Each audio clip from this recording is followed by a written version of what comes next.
Well, hello everybody, it's I, Blaze. And if you could tell by what I have pulled up, we are continuing the long-awaited, it's been about a week, a little over, since we did the first part of this with Kimsuch, who I know I'm getting that wrong. But, Kim's in the chat right now, in the VC, but is setting up themselves. So, be getting ready to start shortly. Brenda, welcome to the stream. Bean, welcome to the stream. How you doing today?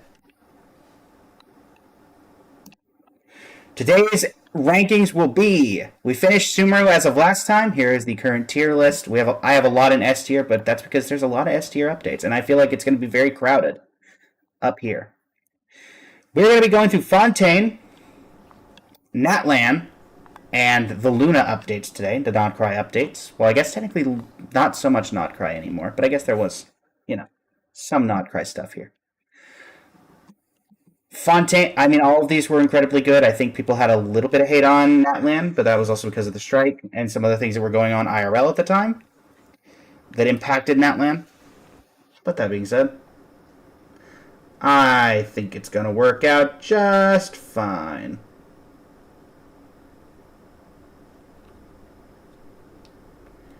All right.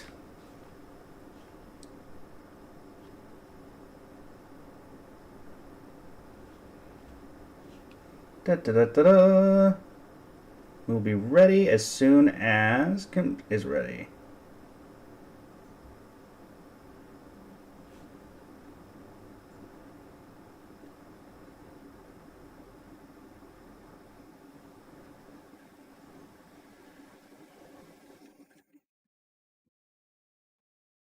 How's everybody doing today?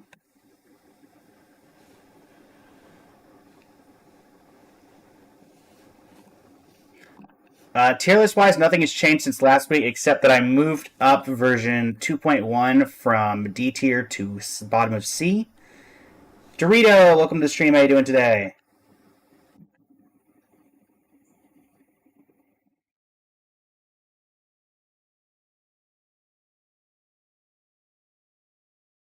Not on Vroy though? What do you mean? What does that mean, Dorito?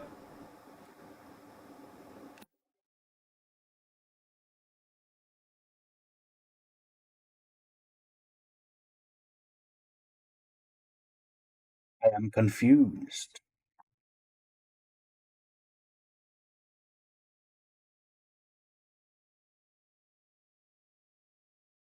You bought Japanese manga, but you don't know Japanese? Ah, so it's a picture book, is what I'm hearing, Dorito. It's a picture book. Understand. Have a great day. Okay, I believe I am ready just about any second, so I'm gonna swap over on my end. Where do I place my glass? My glass is always in the way. What do I do with this? Okay, there we go. One moment. No worries, no worries. All right, swapping over in 3, 2, 1. Ba-bam! Hello, and we're here. Hi. Who's talking? This is. Would you like to introduce yourself? Yes. Hold on. Oh, my throat. There we go. Yes, this is Clearing Throat. Barely. This is an up-and-coming streamer named Clearing Throat. Yes. Please don't tease me. Be nice. No, my name is Kim, or Kim, whichever you prefer. I forgot to add this on last time, but I probably should. I am a member of the VTuber group The Arcana, second generation. The Strength Arcana. I do a lot of story-focused things and tier lists and other fun stuff. I'm a sucker for literally anything, everything, character heavy. And yes, I know what I'm doing like half of the time. Nice. Don't worry. You've given, in the words of my chat, so much information for their brain, it's going to explode. Nice. Beautiful. That is my intention. That is my brand. Tutorial, welcome to the stream. How are you doing today? What are we doing today? Last Friday, man, it's been over a week since then, we started down the road of ranking every Genshin Impact update. And, well, this is what we currently have so far. I believe it's up for both of our streams. And yeah, so today we're going to be working on Fontaine, Natlan, and let's see, and the Luna Do not updates, cry. and Nod Cry. Actually, technically, you could say it's not just Nod Cry because the most recent one was mostly set in Mondstadt. Well, partially, yes. True, true. All right, and I think we're able to just get right on into it. Yes. Reminder: Yeah. Well, we actually, are. Oh, go first ahead. thing, actually, before we get started, Yes. maybe Yes. for my end, if you want to introduce yourself as well. Indeed. I am Blaze, head of the YouTube channel Blazing Flame Studio and creator of the community-run VTuber Creator Hub, which Kim has kindly joined as part of this collaboration, at least for the time being, until, you get tired of it and leave. It's fine. I also am working on inspiration models. You may notice in the video that comes out after this that my model has changed since, the week that has happened. You'll notice that the first model that I had was Sunday themed. Now I'm in a Fugue themed attire. So yeah, that's about all there is to me. I'm honestly just Kim kidnapped me and I'm being held in the basement doing this tier list thing. So, please let me out. I hate to inform you that was part of your contract. Someone didn't read the fine print, it seems. Dag no, I'm gonna have to have a word. Gonna have to have a word with my agent about that. It's fine. It's fine. Your time will be up in, if I recall, about 6 months. Gotcha. I'm gonna file an injunction. Anyway, that being said, are you ready to get started? I am so ready. All right, starting us off with version 4.0, as light rain falls without reason, the introduction to Fontaine. Dear God. New characters introduced in this update: Fremine, Lynette, and Linny. Lynette, always been my favorite of those three. Yelan, Tartalian, Zhongli rerunning. Golden Troop. Prettiest weapons in the game, in my opinion. Which one's that? Linny's? The bow. Yeah, the Linny's Linny bow. I have two of those. I don't think any of them are beyond level 20. Oh, well. Also, for those who weren't here for the first one, we do rank this off of overall impact. We do look at if anything important happened in, say, the quality of life stuff. But also, I think it is relevant to mention that during this update, we did get Golden Troop and Marechaussee Hunter. Golden Troop, both of which are very popular even to this day on many characters. Yeah. We also to mention, I feel like that while yes, those will be factors, you and I do have different priorities. Indeed. I think you take things like quality of life and general, overall impact more into consideration. For me, it's very, as I said before, favorite characters get buffs, character quests, certain ones get bonuses, and quality of life is a bonus to me at most. Indeed. Also, relevant things that I think are relevant, and please feel free to add on if you see anything. We did get Act 1 and Act 2 of Fontaine, which I believe those were the Trial of Linny updates, which people really like those. Those were. Yeah, that was, okay. I'm trying to think right now. It was that trial with what was his name? Vache, I think it was. Vache. Yeah, we also everyone's least favorite character. Oh yes, this was also the Navi update where we got killed, or tried to get killed, and then Navia saved us and Clorand. And more importantly, cameo of two of the best NPCs in the whole game, Silver and Malus. True. Salute to those fallen soldiers. Rest in peace. Indeed. Also, World Quest. Water. I do think it's relevant. World Quest wise, Anne of the Narsen Cruise was part of this. Oh my god! Actually, yes. One of the goated World Quests. I would think in recent times. Indeed. Let's see, what else did we have in this one? Oh yes, the main event for this one was Mega Mecha Melee. My word, that was a word to say. Not gonna lie, I kind of forgot about that one. Was this the one with that NPC everyone loves? What's her name? Lapine Pauline. Lapine Pauline, right. I think that she's the most memorable part of that update. She's fun. unfortunately, because I kind of forgot it existed up until that point. What else did we have? Verdict of Blades, Leyline Overflow. The curtain never We got falls new on magic. mechanics. What was the curtain permanent event? Oh, you get Lynette for doing Yeah, Yeah, I got I it. think like the main Free was like character the thing. main event. The rest is just like smaller Yeah. things. Oh yeah, and Relic Records creations of the Hydro Nation, which I think was like the do stuff in Fontaine for awards thing. Oh yeah, which like every region Survey from to now on, yeah, every the port picture have. event.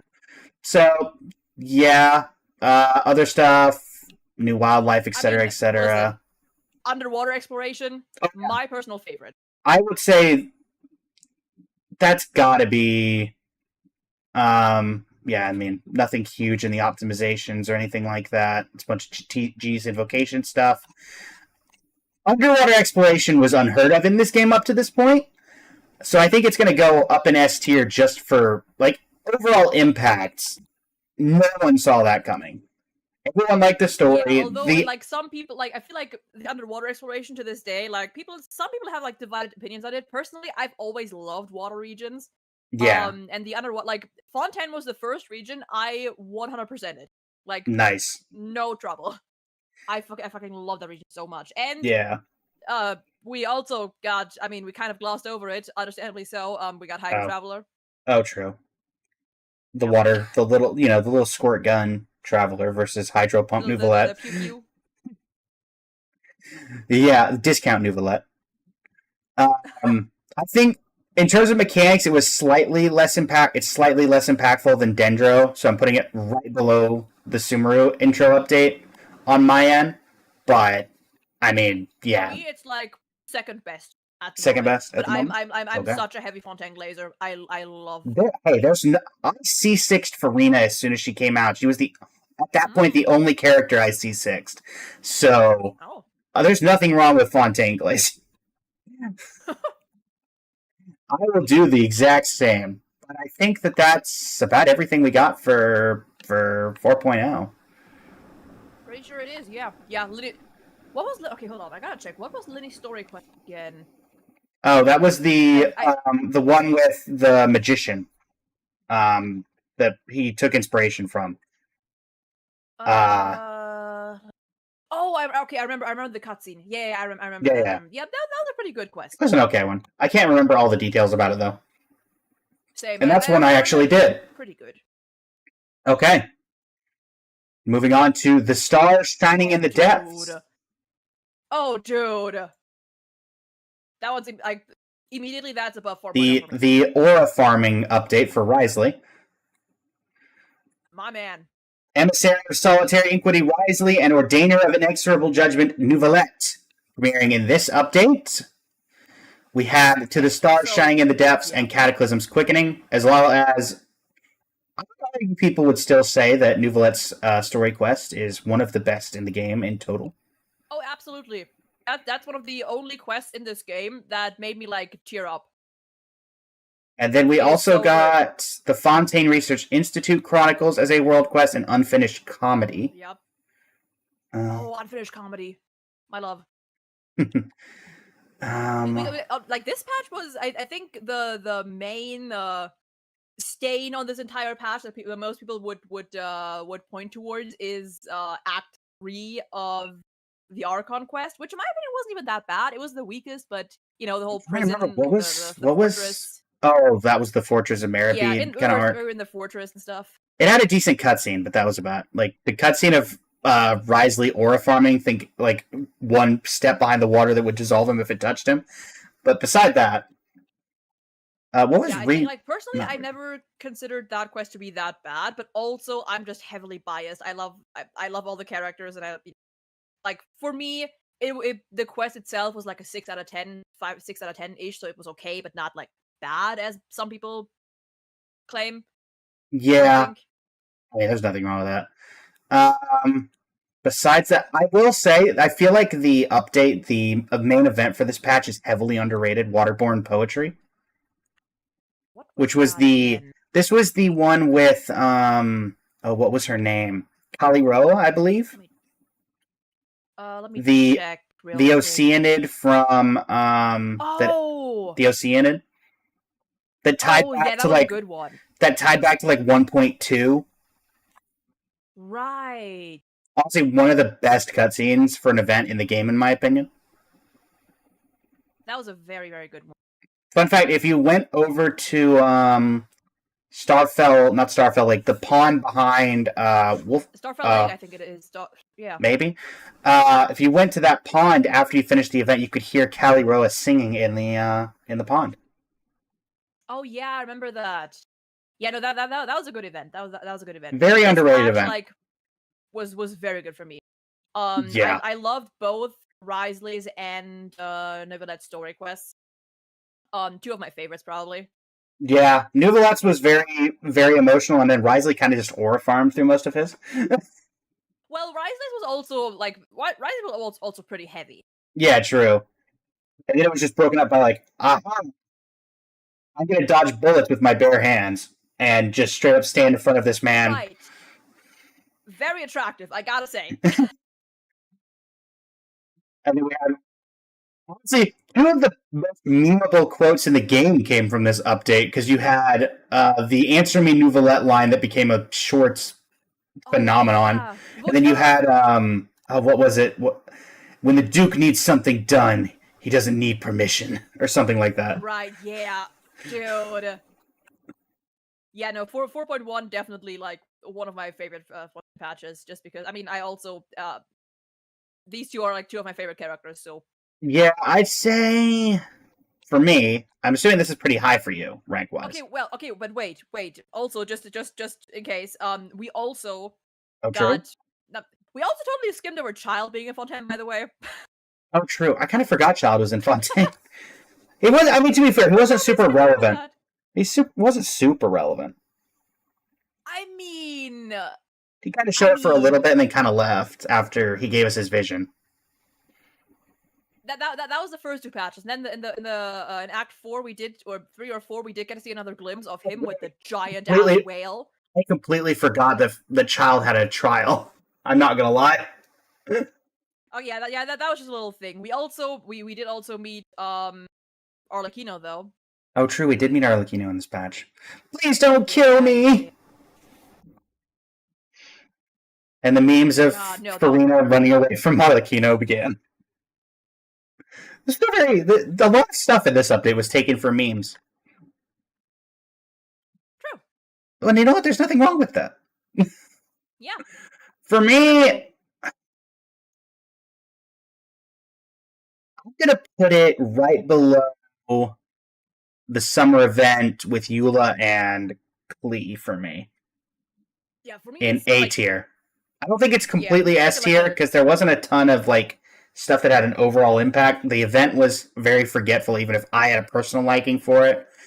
Nuvalette and Risley. Nuvalette, I don't even think Nuvalette gets used all that much anymore, from what I've seen. I still use them. In general populace, I don't see a lot of. Good. And then Risley, people were very hyped for, but I don't think Risley sees as much play, even when he first came out. Hey, people still solo him in Abyss. I mean, true, but I've seen people solo with every character in Abyss. Yeah. But just yeah, to see like all these like new meta teams every time like they release like the the percentages and whatnot, and solo Risley is almost always there. Indeed, and yeah, I mean, besides that, I think I think my favorite part of the event. I'm trying to remember, what was Unfinished Comedy? You had mentioned it earlier. Unfinished Comedy was, I believe that was the one with Caterpillar. Oh, right. That Gotcha. was partially like in the fortress too. Yeah, I remember liking both Unfinished Comedy and the Fontaine Research Institute Chronicles, if I remember the Fontaine. Yeah, Isn't that the one where that whole Narcissus and Croyd series? Yeah, the entire Ordo series was incredible. Yeah. Okay. Yeah, anything else? It's like a 9 out of 10, like second highest after Parade of Providence. Wasn't the version 4.0 the second highest for you? It was until 4.1 came, and that immediately kicked it down. I'm sensing a theme, Jeff. Anything else you want to say about this update? If I do, I'm gonna bring it up randomly later on. Probably. Okay. 4.2, before I even go in, one of the best intro arts, launcher images, in my opinion. The Furina taking a bow while the wave comes in and Nuvalette looks in the background. All right, Masquerade of the Guilty. What a banger quest. Indeed. Dude. Charlotte finally coming out despite being the very first character, but also one of the most hyped, hated characters in the game up until the big reveal, Furina. No one liked Furina until they realized what was going on, and then they've never seen a community switch so quickly. Yeah, no, people switch very fast. I think like a lot of people like either like just didn't like her, or it was like, you know, a lot of people like myself included, like I liked her. And for a lot of people, it was also like they liked her because she was so annoying. So it kind of like added on. Either way, like subverted expectations. Sure. Yeah. Also, I have to point out, we're going on the banger of an update. The story was incredible. The Little Red Cyanid was her story quest, which was incredible. And Yeah. as sad as it was, do you remember the main event for this update? No, I was gonna talk about Furina's story quest a little more. Okay, let's do it. Because people definitely had opinions about that one. Mainly because of the Traveler and Paimon, Yeah. and the way they behaved towards Furina at the start, which I was always a little torn about. Like, on the one hand, I understood it, but on the other, I think the writing there was pretty awkward in certain parts. Like, Paimon one thing, the Traveler being like a little unnecessarily rude at times. But honestly, I am very much willing to chalk that up to another localization thing, because the English localization does have a tendency to make characters sound a lot more animated and meaner than they usually are. That's happened Right. a lot of times in this game and others. So, and correct me if I'm wrong. Correct me if it's the same in the original. So that's like one thing that always kind of like bugged me a little, but not as much as many other people. Yeah. But all in all, I think that quest is still good. Yeah. I mean, The additional. song, banger. Oh yeah, the song an absolute banger. The cutscene an absolute banger. The way that they kind of changed Furina's entire perspective with that quest was very cool. Yeah. Kind of making her realize that she thought everybody hated her, but really they didn't. Yeah. Particularly after the end of the story quest, where she basically thought everyone hated her at the end of the Fontaine Archon quest. I mean, justifiably so, she thought that, but at the same time. Fair. Yeah. I mean, other great things in this patch. We had In the Wake of Narcissus quest chain, and the Wild Fairy of... Yep, and the Wild Fairy of Araneus, where we met Passive. My child! Passive! My daughter! I honestly love seeing Passive and stuff. We just had a Nouvelette's Skin Quest had Passive in it. And also, when I was talking earlier about... Oh yeah, Nouvelette's Skin Quest had Passive in it.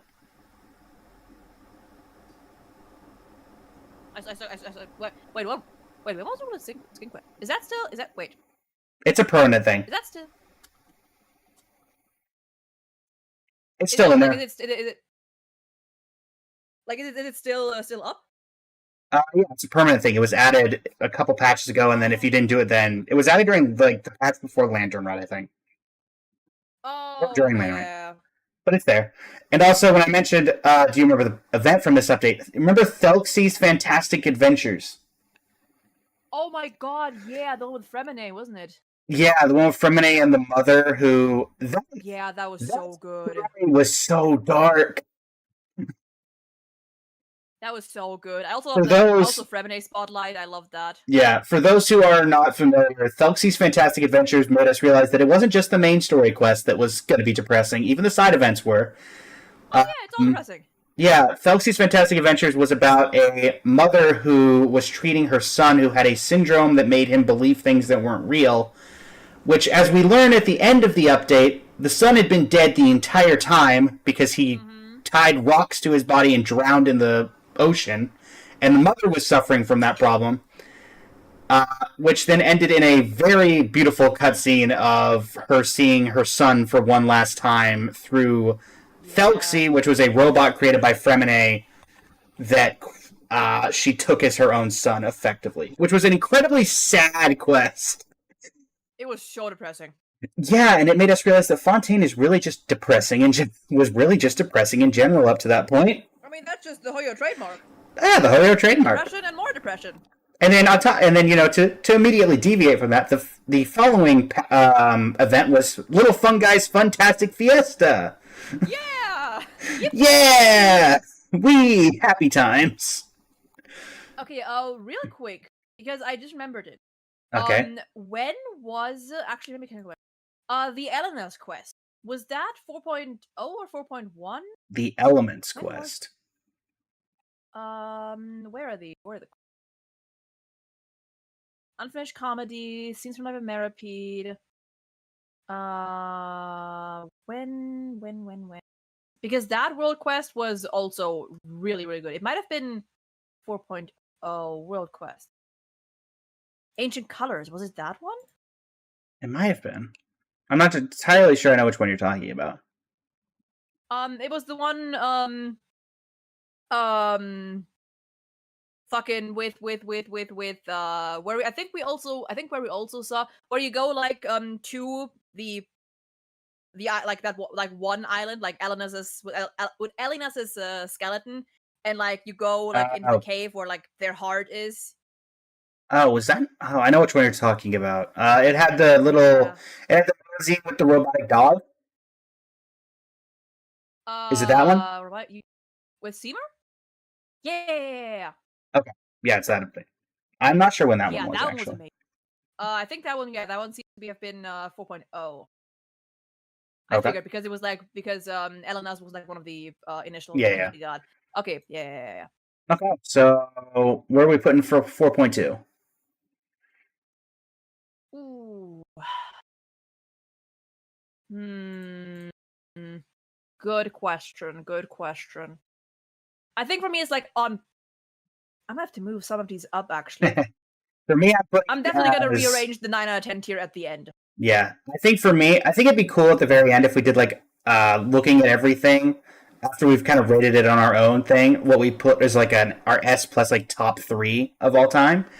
But what I'm doing right now is I'm putting it. I don't think, because I'm looking at an overall perspective, I don't think it has much impact as the intro of Dendro or the intro of Hydro or like the intro of Underwater Exploration.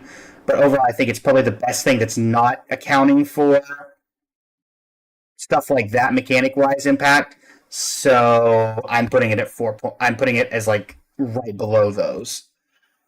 Yeah, Is that everything about that both patch? 4.1 and 4.2 up to just a straight up 10 out of 10 with 3.6 because they absolutely like in comparison like 3.6 mainly was because it was Baiju and Kave, also two of my favorites, but it was at least on par. Yeah. All right, and moving from 4.2 on to one of my favorite character introductions in the history of this game, version 4.3. Roses and Muskets, the introduction of Chevres. And I remember, did you see the live stream for this update? I did, but I probably forgot whatever you're talking about. During the trailer for this update, they had you could keep your Mora, and where she shoots the person, but they cut it so it looked like she shot Yoimiya. Right. Yeah, I remember. It's like, wow, no, Yoimiya really can't catch a break. God damn, girl. Also, to continue the running gag that we had from last time we did this, once again, Yoimiya getting thrown in between Navia, Ayaka, and the Raiden Shogun. Yeah. Continuing her horrible banner. Yes, introduced in this update. Navia? Yes, indeed. Navia and Chevres being added in this update. The main quest, Roses and Muskets, was incredible. Also, our first introduction to Chiori, I believe. Oh, is it? I believe so, because she worked on Ayato's makeup. No. I think that was a different one. No, actually, wait. No, it was. Wait, what? I believe so. No, was it? No, it might have. Yeah. No, yeah. I think it was. Where's the event quest? Rose and oh, also we got another Sealy event. So Not Sealy event. There you go. Actually, yeah, that might have been.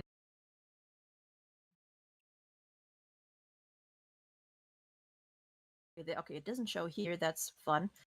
Yeah, I think you're right. That was Chiori's first appearance. Yeah. Yeah. Also. And Xavier.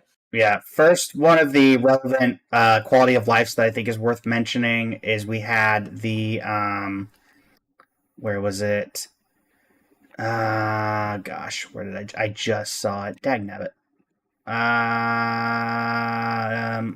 Oh yeah, the enhance to next tier and artifact enhancement screen, you can adding up to 15 instead of, I think it was 5 or 7 at the time. Not a huge thing, but it's fair. It's fairly relevant to the now, especially the enhance to next tier thing. Yeah. But yeah, I mean, the thing that carries, unfortunately, I feel like the thing that carries this event is the event itself. There wasn't much else going on in this update. Navia Quest! Oh, true, Navia's Quest. Navia's Quest was pretty good. Yeah. Oh, and the Leroy quest chain. Who was Leroy? What? Benoit Leroy. I don't remember any of the 7 quests that this person was in. Oh, wait. The guy outside his house. Huh? It was the guy who asked us to feed his dog at the house directly across from the daily commissions. Catherine. Oh, I don't know if I even did that. It went over like a week. I honestly kind of forgot about it, and I did that quest. I forgot if I did that. Yeah, it's honestly possible that you started it and then didn't finish it. Yeah. But hey, you know what else we got? We got the Arataki Blazing Armor Beetle Battle Boot Camp. I couldn't even tell you what went on during that. All I know is actually, wait. I think I'm pretty sure I remember this one because it was one of the. Correct me if I'm wrong, but this is one of the events where Ito actually wasn't fully treated as a comedic relief, where he actually was treated as his own character for a change. Maybe. Which was very nice for once. There you go. I mean, for me, I think I'm gonna put it. How much am I gonna let the event carry this? I'm gonna let it carry a fair bit. I'm gonna put it top of C tier. Yeah, I'm trying to think right now. It had. But for me, it's mostly the event carrying this because it was a very good event. But the lack of having any story impact is a little rough for these kinds of updates. Yeah, I think I might put it. Is it an 8 out of 10? I don't know. I mean, the event really it was so good, and it did a lot for Chevreuse' character. True. Chevreuse' intro was by far one of the best character intros they've ever had. Yeah, I might put like a 4-star. Bottleland maybe. Yeah. I mean, to be fair, I will say, first time I think I'm really calling out a VA here. I was so excited for Chevreuse because of the voice actress. Has been in so many different games that I played. Dude, I always mix up names. It's Erica. I think it's Erica Lindbeck. Okay, it was Lindbeck, right? Because I think if you're thinking of hers and Venti's. Yeah, because Venti's is Erica Harlacher.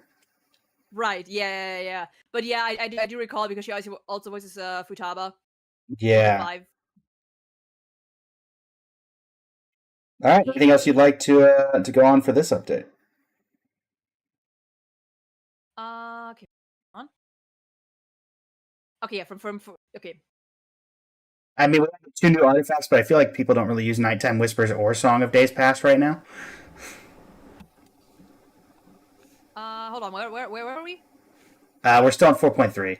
We're about to move off unless there was anything you wanted to say. No, I think I'm good.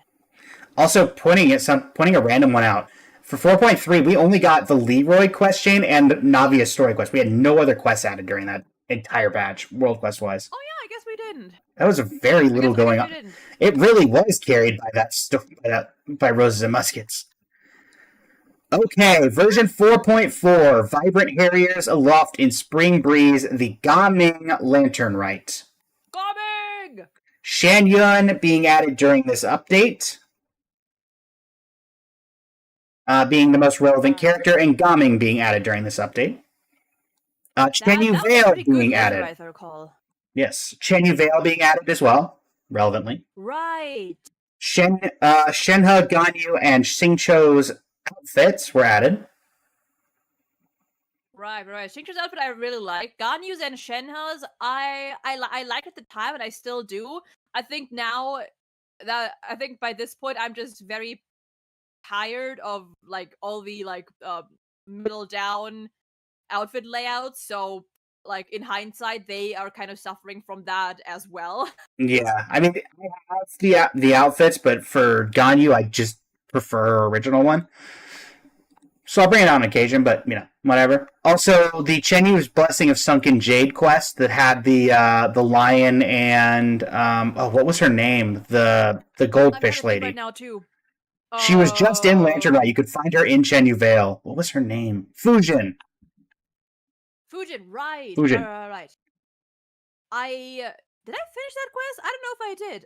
Chen Yu Vale, for some reason, I don't know, and I didn't really get around to exploring it much yet. Even though it is a really pretty region. Yeah. That might have been like during. Well, actually, wait. That was 4.4. No, that was still when I was pretty invested. I don't know. I just think like Liyue in general isn't my favorite region. But still very good. The Lantern Rite, I gotta. Oh right, the Lantern Rite was focused on Gaming and his parents or his dad. Right. Yeah. Also, a very, very random little thing that I think is worth mentioning from the quality of life. If related achievements of a commission quest are not yet unlocked, the probability of that commission appearing will increase. Right. Which I think is relevant for the people who it took a very long amount of time to get certain achievements for commissions. Yeah, that's fair. Looking at you, random guy in Mondstadt who keeps paying me to go into that darn gorge and take out things in a specific order. But yeah, I mean, once again, I feel like this one is doing more than the last update, because we had the Lantern Rite that everybody always likes Lantern Rite. You had all of Chen Yu Vale being added, which had been teased for quite a while at this point. Excuse me, I spilled water over myself. No worries.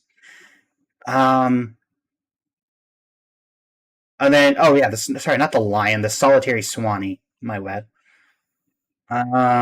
Also, this is the one where we got, was this where fireworks were first added? Was that this update? I don't fully recall. Trying to see if, because we got didn't we get an equipment or a new like a little equipable thing when the fireworks came out? That's a good question. I can't remember. Well, I don't see it on the little overview here. Yeah, I don't see it either. I'll take it without it then for the moment. But yeah, I mean, I think this one's definitely better than 4.3. Yeah, I think the characters are weaker than 4.3. Actually, do I even think that? Not really. Well, the thing is that they're both like supports, but I feel like I see Chevra is used more often than Shen Yun. I mean, yeah, Shen Yun is. I mean, they're both niche supports, but Overload is slightly more popular. And plus, Shen Yun can only really be used with Xiao and Veressa right now. Yeah, she's just a. I mean, and Diluc, honestly. But yeah, she's a plunge support. Oh, not the Diluc one. I remember that glitch. I mean, I was subject to that glitch. I was subject to the Diluc glitch, the one that did like infinite damage and ruined your achievement for the most amount of damage dealt, because there was that one hacker guy. I got affected by that hack. Oh. It still wrecked my thing. I need to contact customer support about it. But I literally went and joined a random. I barely co-op anymore, partially because of that. But yeah, I was affected by that. For me, I think this. I mean, as I said, it did more than C tier, so I think it'll probably go in B for me. For me, I'm looking at it. I really like the Laterite quest. Let's see. It's on the bottom of I B did for not me do Shaman's behind quest, but I've heard it was Dragon good. Spine.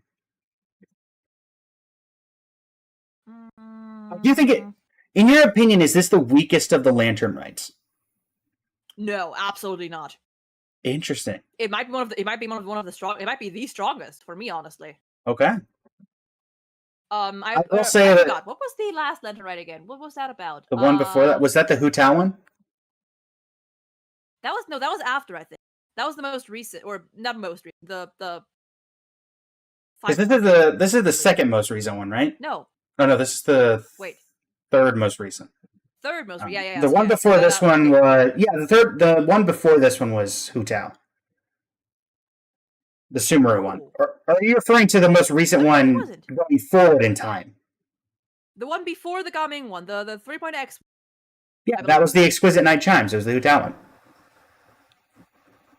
Wait, what am I thinking? Hold on. That's the one with Shenhe and Ganyu in the art. No, that's the one with Hu Tao, Yeon, and Xiao in the art.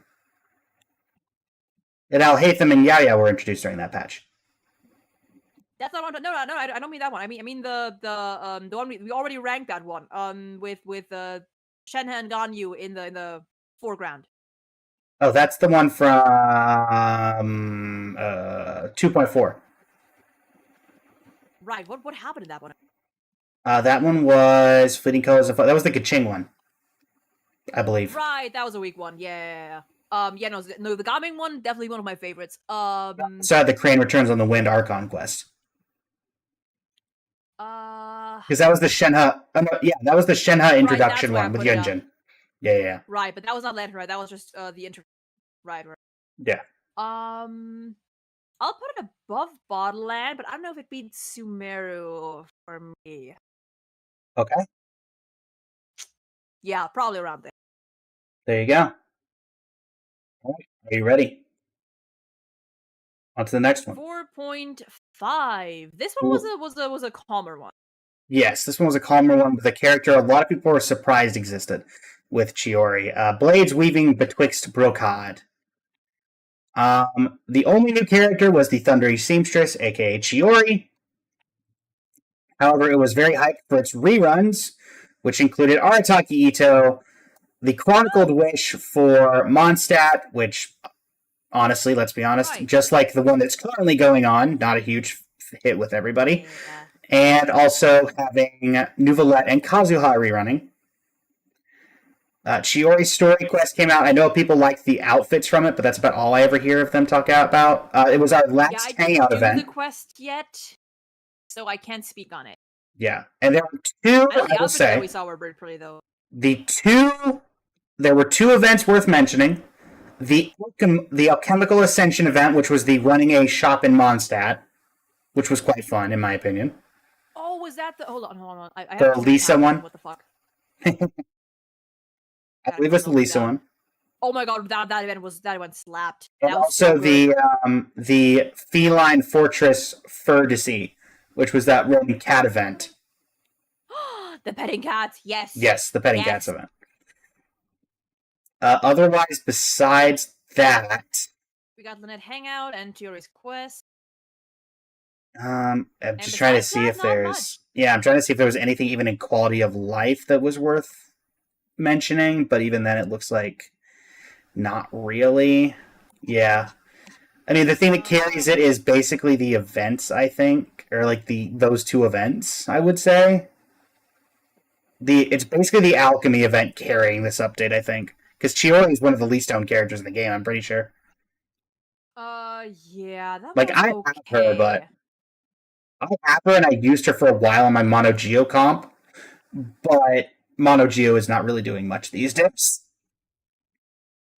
Yeah, I'm thinking of where to put that on. I think I'm gonna put it in D tier above.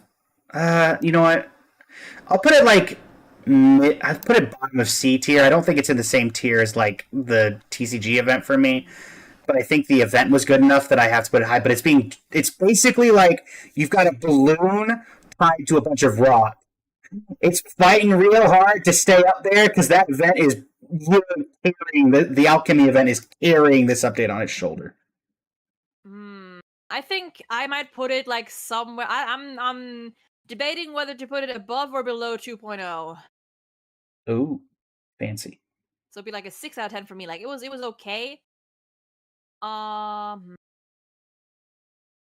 gonna put it below just because as bitter as I am, as much of a frustration I have with 2.0, it did still have main story and it had more than 4.5. Well, we did. Okay. Was Kirara? No, Kirara was released later, I think. Kirara was released later. She wasn't. Right. She was not part of that That's the update, next even though class. she's in the thing. All right. Are you ready for the next one? Yes. Two This Worlds one- Aflame. The Crimson Night Much fades. stronger. The Arlecchino release Dire Bear Moon. Having- Much stronger. Much stronger, much stronger. Also, Wanderer and Baiju rerunning. Wanderer cool, Baiju not so much. Excuse you? I have hated Baiju since the beginning. I'm sorry. Hi.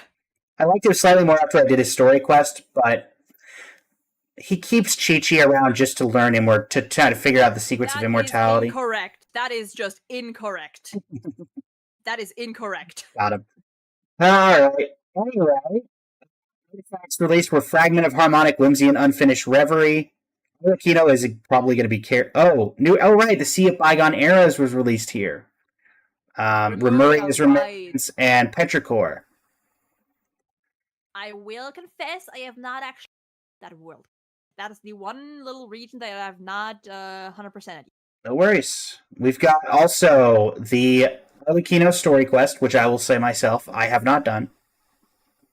But I have seen. I have not done Cyno's second quest yet. Even though I know that Sethos appears in it. I've done Cyno's second quest. It was quite good. I've heard. Jen, welcome to the stream. Let's see. New monsters, the Knave. I don't know why. I love how they call the bosses monsters. Yes, I mean, Arlecchino's a monster. I mean, depending on who you ask. I mean, true. I mean, a lot of people don't like Arlecchino, to be fair. That's fair. I like her. Her character went in a different direction than I had initially hoped, but I still like her. I will say this one will go highly, even though I'm not a huge fan of the Arlecchino. But I will say one of the biggest what ifs in this game. What if we actually remembered Bond of Life was a mechanic? True. Because it is currently used on Arlecchino and Clorinde and no one else. Oh wow, damn, yeah. Yeah. Also, the Canticles of Harmony quest chain. What was Canticles of Harmony? I'm probably the Remuria quest. Oh yeah, it was the Remuria quest. Okay. I mean, other relevant things here. Oh, the iridescent Arataki Rockin' for Life Tour de France of Woo! Wait, that was the one where they sang, right? Yes. That was the one with Ito and Paimon singing? Oh yeah, that was so cute. It was okay. It was okay. I do remember the biggest thing I remember from this one was the very end of the quest when it was Raiden looking down at the festivities with Yai, and she's like, when that war comes, I will have no choice but to fight. Right. And then we have no idea what that means as of yet. Well, I mean, they've kind of been teasing, Yeah. big war, big conflict for a while, and so I'm referring to Yeah. that. Also, Lenny, what does Bond of Life even do? Bond of Life is basically it gives you a little bar on top of your health bar that prevents you from healing. So it's basically you get a stack of negative HP. It really could be better described because every time there are so many times at the start where I thought it was a shield. It uses the same overlay as a shield. Yeah, basically, like, you get a stack of negative HP on top of your regular HP, so it doesn't reduce them, it just, like, stacks on top of it, and, like, if you want to, like, heal, you have to, like, basically, like, healing lessens that stack, and it's used by, like, some or two characters to, like, boost their damage stuff. Yes. Health That is effectively, yes, health debt. That's a good way of putting it. But, I'll definitely say for me, the event is not helping. For me, it absolutely is. I'm also terrible at rhythm games, and I remember that the big main thing for this was a rhythm game, so I suffered through this update. That was not the permanent edition, right? That was still like the just event. Yeah. Yeah, okay. Okay, for me, I'll give it justice and put it in B tier. I don't want to put any particularly higher than that, I think.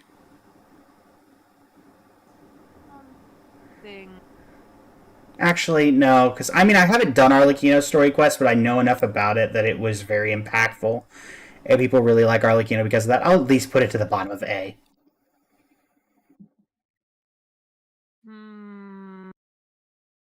I might put it around the same as the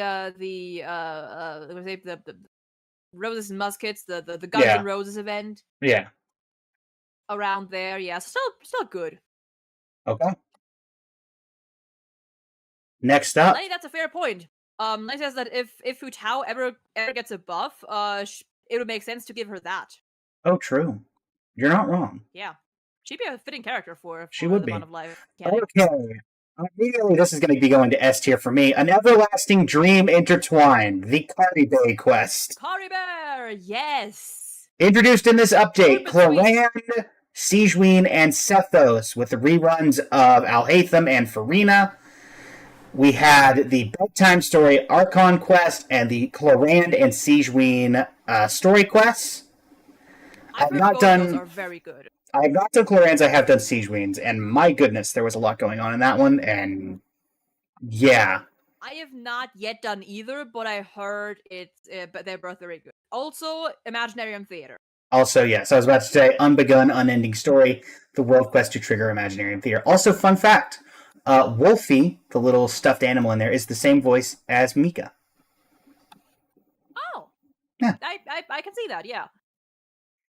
The Mutual Security Enhancing Simulation was the main event. It was the battle one, the war game, which was or whatever for me. Yeah, that kind of stunk that was the main event, but thankfully everything else in this carried. Yeah, no, the character is really good. The quest, from what I've heard, really good. Yeah, Imaginarium Theater is incredibly impactful to this day. Absolutely, yes. Also, lore on Hexen Circle. Like all of them. Yeah, also the lore on the Hexen Circle, which is becoming more and more relevant the further we get down the game. It's definitely an S tier. It's definitely. The story was great. The update itself had a lot of stuff. Actually, wait. I'd put it in between Fontaine release and Sumeru release. Yeah, I'm thinking if it's a, I'm thinking. Thonkin? We had a lot of thonking going on. It's still below Fontaine for me, I think. Well, no. Clothar was just a hell of an NPC. True. And it was the first time I heard of Andrew Russell, who also voices my absolute favorite HSR. So, by extension, I'll put it right. Well, maybe not below, but it's on par with my top second highest tier quest. Okay. Anything else we want to mention about 4.7? I think. Well, okay, the more I think of it, because I will say that the Caribou quest was amazing, and it was also one of the few times where I really wanted a quest to just keep going, because it was similar with the with 2.6, the Chasm quest. It was very short. No, I think I'll keep it. I think it's about the same as 4.0. Yeah, I will also say adjustments and optimizations. There was one little tiny thing worth mentioning. Increases the stack limit of forging ore, character EXP materials, and artifact enhancement materials from 9,000 to 99,000. Oh yeah, that doesn't concern me because I don't hoard that much. I'm not I'm too lazy to be a hoarder. Yeah, and also increases the stacks for cooking ingredients from 2,000 to 9,999. For the people who like to keep materials in hoarding, that's relevant, I would say. That's good, yeah. Okay, and to end off the 4.8, Summertide Scales and Tails, releasing... Oh, baby! I will say, before we get into the event, can we have a moment of silence for Emily for being the most forgotten character in this game? Yep. Who was not? Yep. She wasn't even in this event, was she? No, and it's a shame because like of like character designs. Okay, of she is one of my favorite. She was one of my favorite character designs at first glance. If we ignore her chest highlight, other than that, I love her color scheme. I love her accessories and everything. But yeah, she was abandoned. Yeah. She wasn't even present enough to be abandoned. Well, the sad thing is, she's actually very good. I've used her a lot in my high. Like, she was in my I Nilu love her. Dendro team, like my Nilu Bloom team. For what? I would love to use her because I've always wanted to make more use of burning.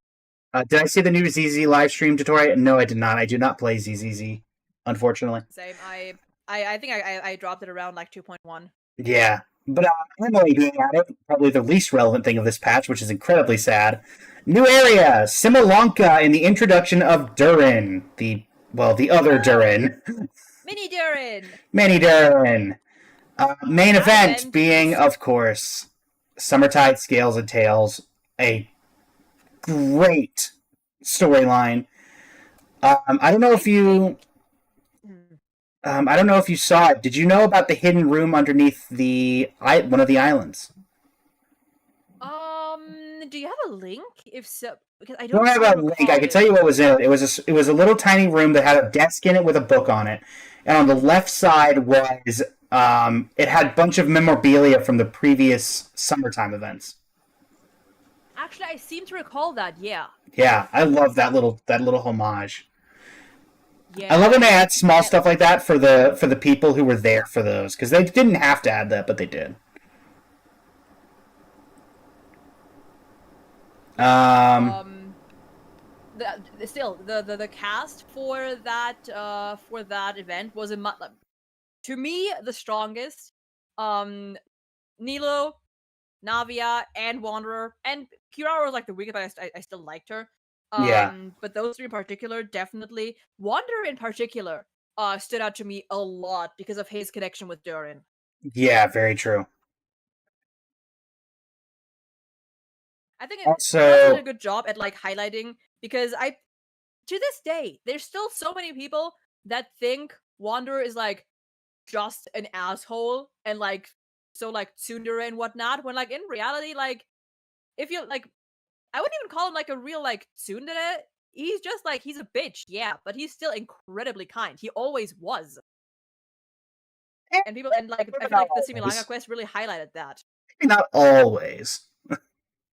Well, okay, here's the thing. Okay, well, misled, but like before his Scaramouche arc, like Kunikuzushi was very kind, was beloved by the elderly, beloved by children, by the people around him. I think I'm gonna have, just in case I might have to. Do I have to? Hold on. Just in case I'm gonna skip this song because I don't trust. Because that was Mavuika's character demo, and I don't trust copyright not to fuck me over. Anyway, back to it. Also, fun fact: the TikTok stream just got restricted for unoriginal content. Fun fact. Wow.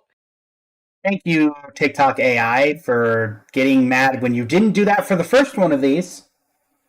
Thanks. Gotta love it. It's fine. I'm appealing it. It probably won't get appealed, but hey. Also, new systems added. Envisaged echoes. I don't think people care that much about the envisaged echoes, if I'm being completely honest. Oh yeah, that's the fun little cosmetics thing. But also the long-term encounter points. So we no longer had to do daily commissions in order to claim our... Yeah, that's a good quality of life. This event was great. Also the outfits. Riza Sabah is one of the best outfits in this game. Both Nilo's and Kirara's outfits, really, really pretty. Indeed. For me, it's definitely going to go... I am hesitating whether to put it above Bedtime Story. I'm going to put it... I'm going to let a little bit of my personal bias come in here. I'm going to put it top 3 for me. That is very valid. I am only going off of personal bias. I'm going to let a little bit of personal bias in chat and put a top 3. To be fair, I think for me, my top 3 right now are Summertime Fantasia, Midsummer Island Adventure, and this one. So That's fair. I think if I didn't get rid of personal bias, everything else is accurate. So Sumeru, like Intro to Sumeru, would be the top of S tier, and then ladder throughout. Yeah, that's fair. That's fair. For me, it's like 9. It's definitely a 9 out of 10. Maybe like somewhere around around the top, like a 9 Yeah. 2 or whatever. All right. Well, anything else in this particular update that we feel is worth mentioning? Let me double check. I mean, to be fair, Mini Durin's like story was very impactful. Oh, it absolutely was. It's still like such a shame that like that one wasn't made permanent. They really have to like backtrack at some point with those. Indeed. But I think I'm good. Yeah, and with that, we have finished 4.x. True. Okay, that is finishing Fontaine. Moving on to Flowers Resplendent on the Sun-Scorched Sojourn, the introduction to Natlan. Natlan, a period that, unfortunately, due to the strike and various IRL factors, was not as well received as it probably should have been. Introduced in this update, Mualani and Kachina, and the only male character released that entire year that was a 5-star, Kinish. Kinish. I like it. I like him a lot. We also have, what was the main, the Archon quest for Chap 5, Act 1 and Act 2. I believe that... yeah, Act 2, okay, right, yeah, those were 2 Those were pretty good ones. Yeah, 2 bangers, because that was when we thought they killed Kachina. That, and yeah, like that was when we're like already, like, that was a kind of, like, Act 2 was the kind of quest you would normally expect to see, like, 2 acts later. Yeah. Also relevantly, Story Quest, the Tribal Chronicles. This was when they started doing Tribal Chronicles instead of traditional Story Quests, and those had 3 acts in them for Children of Echoes, Sounds of the Canopy, and People of the Springs. Yeah, I didn't do most of them. Yeah. Also, the little dragon story quest in the Footsteps of the Chosen of Dragons, where we cure our little Saurian, was in this one. Oh my god, yeah, that entire thing was in there. New systems, the Saurian indwelling was our kind of Hydra, was our underwater, our Dendro for this one. Phlogiston. Fun. Yeah, Phlogiston, the Night Soul's Blessing, and the reputation system for Natlan is being new and different. Not my thing personally, but yeah. Also, the introductions of capybaras. True, actually, yes. 10 out of 10. 10 out of 10, indeed. 10 out of 10. Sure, we got more local legends and stuff. More local legends. And was there anything added? Oh, wait, there was something about 5.0. This was when they did the new... Oh, yeah, Capturing Radiance was added. Right. They reduced the amount of fate points from 2 to 1 for the weapon banner. Right, we got it. True, that was the anniversary patch, wasn't it? Yes, it was. Wait, that's when they announced all the big stuff at the start of the year. Adds the new artifact salvage function to be salvaged in Sanctifying Unction. Artifact Transmuter was added. Right. Yeah, we got a lot of good stuff. World level 9 was added. So they updated the world level from 8 to 9. And correct me if I'm wrong. No, actually, no. Actually, yes. Actually, no. When did they add, or was that Notcry? No, I think that the free 5-star, like, consolation was added in Notcry, wasn't it? I think so. Yes. Also relevant, they added Deepwood Memories, Gilded Dreams, Desert Pavilion Chronicle, Flower of Paradise Lost, Nibstream, Stonebot, and up to Golden Troop and Mara Shosei Hunter. Right. A lot of decent... Oh, never mind. Dottore from my chat is saying, no, that was this patch. This was the patch they did the constellations. Oh, okay. No, yeah, that's a huge bonus. Sorry, the free anniversary 5-star was this patch, not the not the No, Constellation. the free. Okay, free 5. Okay. Yeah, the I free thought 5-star was I added think this only patch. 3 cycles have passed of the constellation. And the main event for this one was Traces of Artistry. The free Constellation was next anniversary. So what was... Right. Oh, the Graffiti Expert. Okay, I kind of forgot Yeah, about we had a lot this of events event. here, but I kind of forgot about the main quest for the main event for this update. Not gonna lie. what was the main event for this? Is it Traces of Artistry? Yeah, it's Traces of Artistry. What was the story here? Okay, no, that's not the story. That's just event details, requirement summary. I genuinely could not tell you. Yeah, that one I don't recall as well.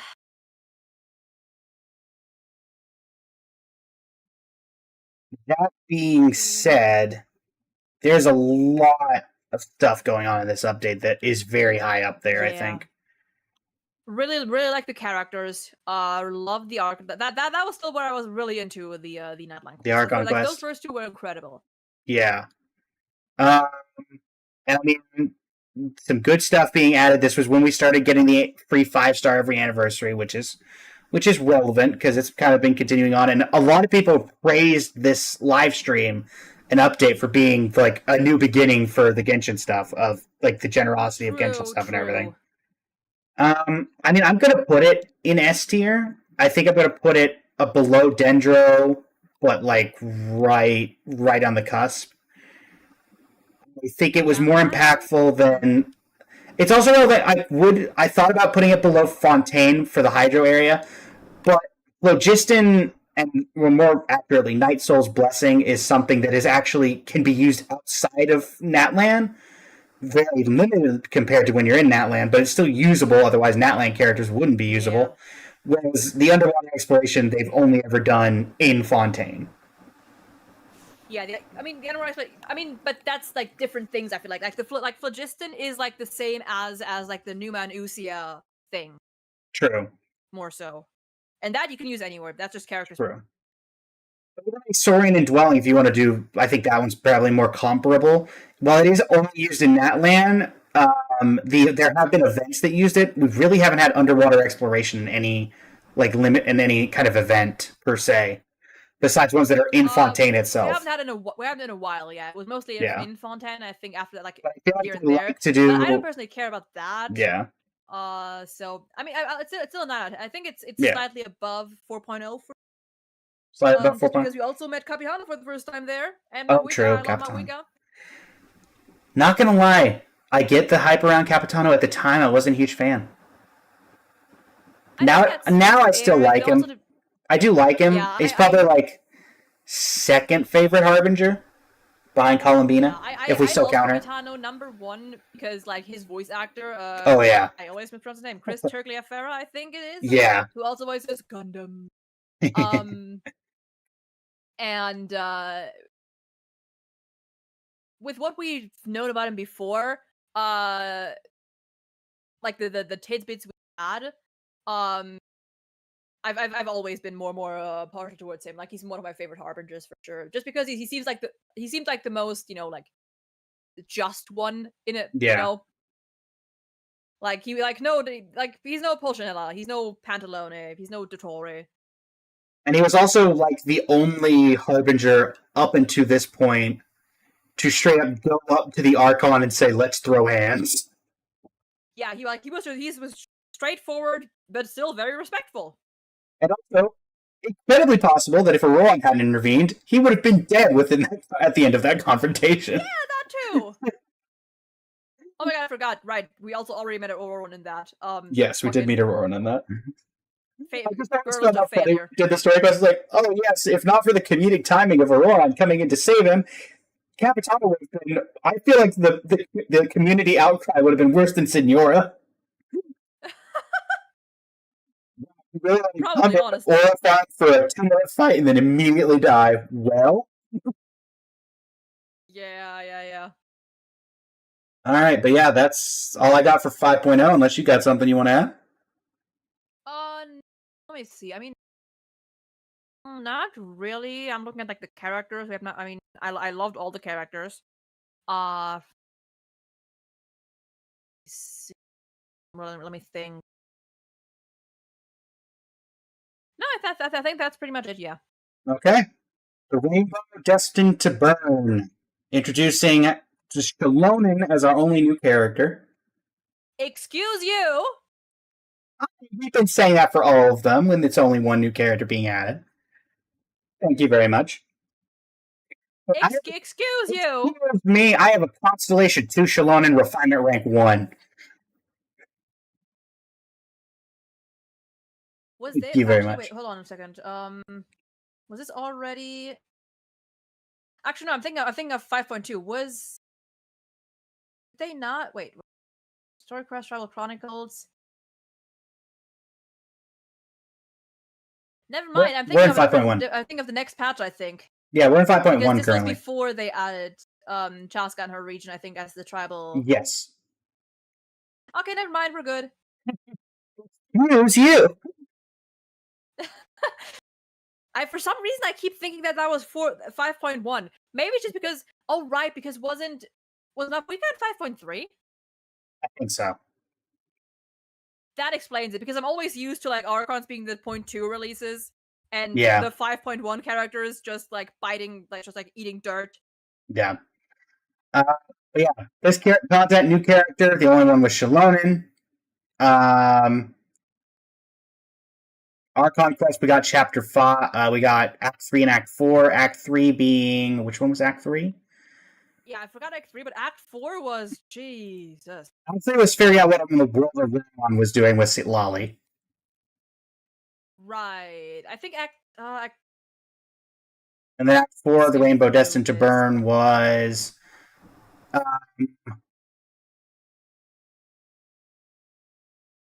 locating Capitano and Lord of the Night. This was when we met the Lord of the Night and the Sealies. Right, so very lore heavy for sure.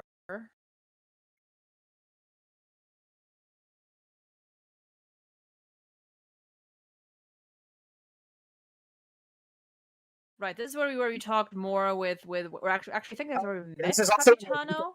The False Sky. Was that Act 4? Apparently so. I looked at the I looked at the No, I think summary. that was Act 5, no? Or do you mean like Mavuika punching a hole in the sky was Act 5? Act 4, the sheer strength of Mavuika's attack briefly exposes a false sky, though no one appears to pay much attention to it. That was Act 4. Oh, well. Also, when she made was also when she made the incandescent ode of resurrection temporarily apply to everyone in Natlan. Right. I just remember that Act 4 was where everyone fucking dies. True. But then after that, everybody that didn't die during that gets to be revived by the incandescent ode of resurrection. So, really unfortunate for everybody who died right before then. Yeah.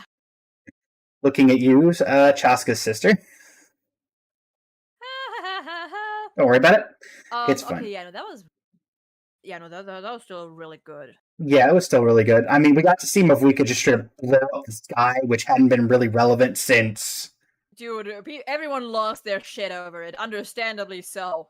And that's become a lot more relevant now, but then also, man, I'm going to bring it up, though I couldn't tell you what this event was. Chromatic Ode of Candies and Roses was the main event for this update.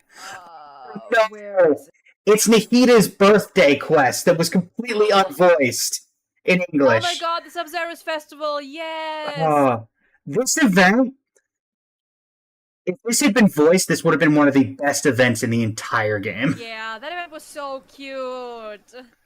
I kept this one in English because Sino was voiced, but basically no one else was. Yeah, it was unfortunate. This was so unfortunate because this was such a good event.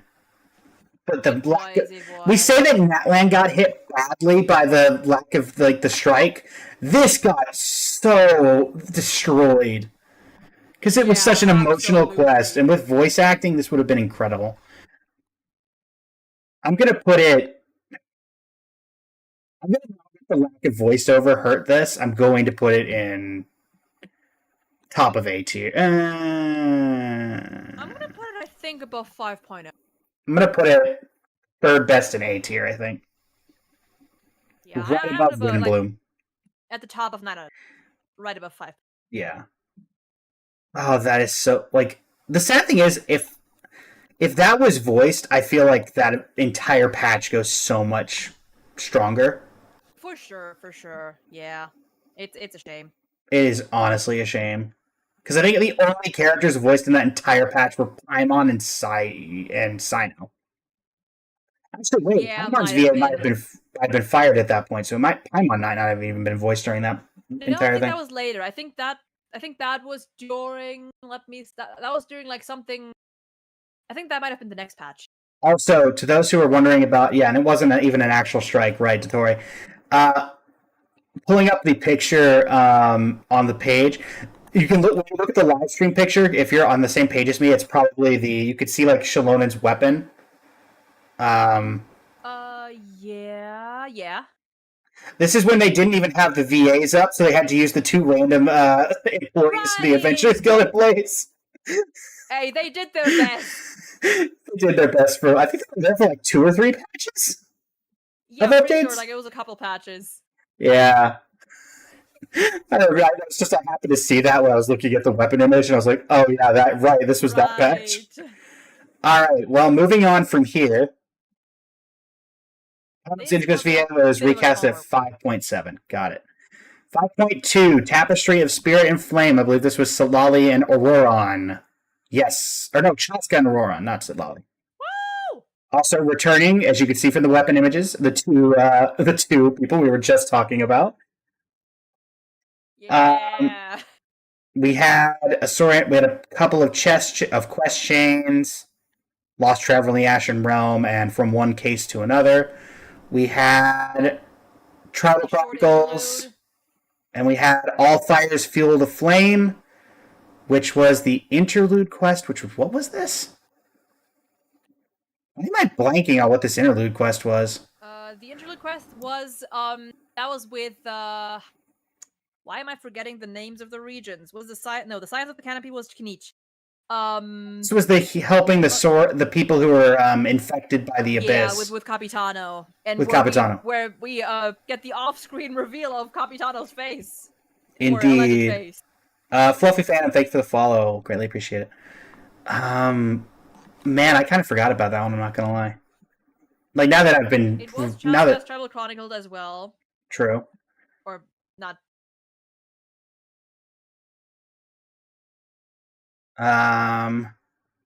Let's. Basically, a Nothing Burger main quest. You're not wrong, Dottore.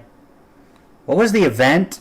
Iktomi Spirit Seeking Scrolls. Oh, the one that I vaguely remember that one. Yeah, because I remember it was the idiot who was like, "Oh, I know how to do the darn thing that the Master of the Nightwind could do," and then got himself stuck in like a comatose state until Solali pulled him out of it. Oh yeah. But even then, I barely remember that much. Right. Was there anything added? Oh joy! Natland Fishing Association was added. Oh yeah. Oh, and we got the very first tease of the Mare Javari. We got a little look at the Mare Javari lore from this quest. Oh yeah, well not the first, but definitely one of the the most recent, or not the most recent, but as of that point, it'd been like a more recent one, yeah. Lips, yeah. We got more, little buddy. Also, I think for me, jokingly, the best part about this update is from the adjustments and optimizations. Adjust the artifacts equipped by trial characters in some quests from Noblesse Oblige to an artifact set more suited to trial characters at level 75 or above. Right, no more Noblesse for at least some of them. No more Noblesse for at least some of them. We also did get Oshkanatlan. Oh, we did get Oshkanatlan. Entire new region. The mountain. Yeah, the mountain. The big mountain. Kind of forgot about that. Well, that's going to keep it from being a D for me. Wait, was this the highlight of? Wait, was it? No, that was not the conclusion of that quest. Not yet. I'm going bottom of C with this update, honestly. Oshkanatlan keeps it from being a D, I think. Let me see. And Chaska and Auroron, unfortunately, are not very used. Auron in particular, I think people had a lot of hype for Auron, but he didn't really feed the flame, I think. I mean, for a while, Auron was still very much used. True. Like, yeah, he's still very good. What's... Let me think. Above Dragonspine, above the... is it above the Uradori Festival?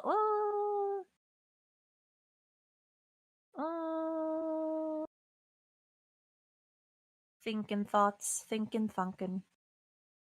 No worries.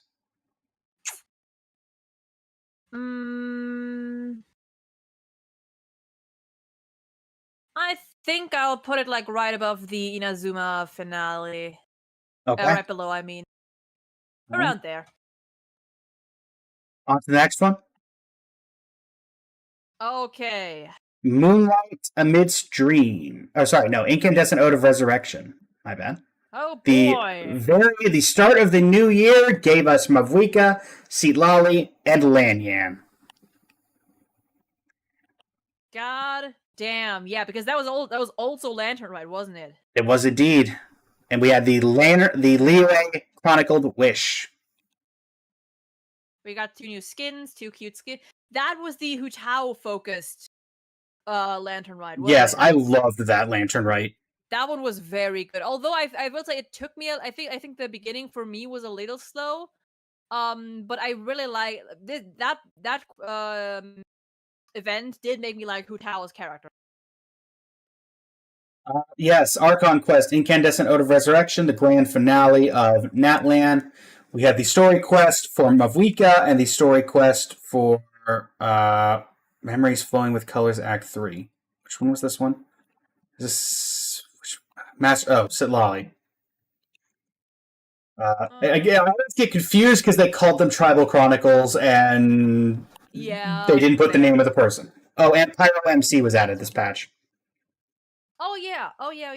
We did get Pyro MC. Yeah, I'm skimming through this again because I remember mostly remember the end of it, so I need to like recall what. Oh, and Mirror of Memories was added. The music thing. Was this the where the rhythm game was added? Yes. Oh, banger! Instant bonus. Instant bonus.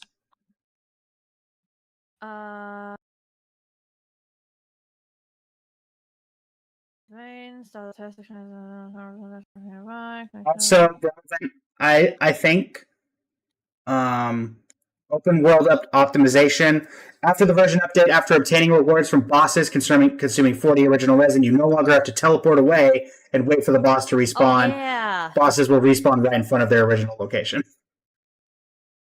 You know, I realized maybe I should just open YouTube and skim through the playthrough that way. That will be easier. 513 walk through. Whoops, that's not how you spell walkthrough. Because I feel like I need to... YouTube, I have no more ad blockers because you fuckers will not let me use them. Let me...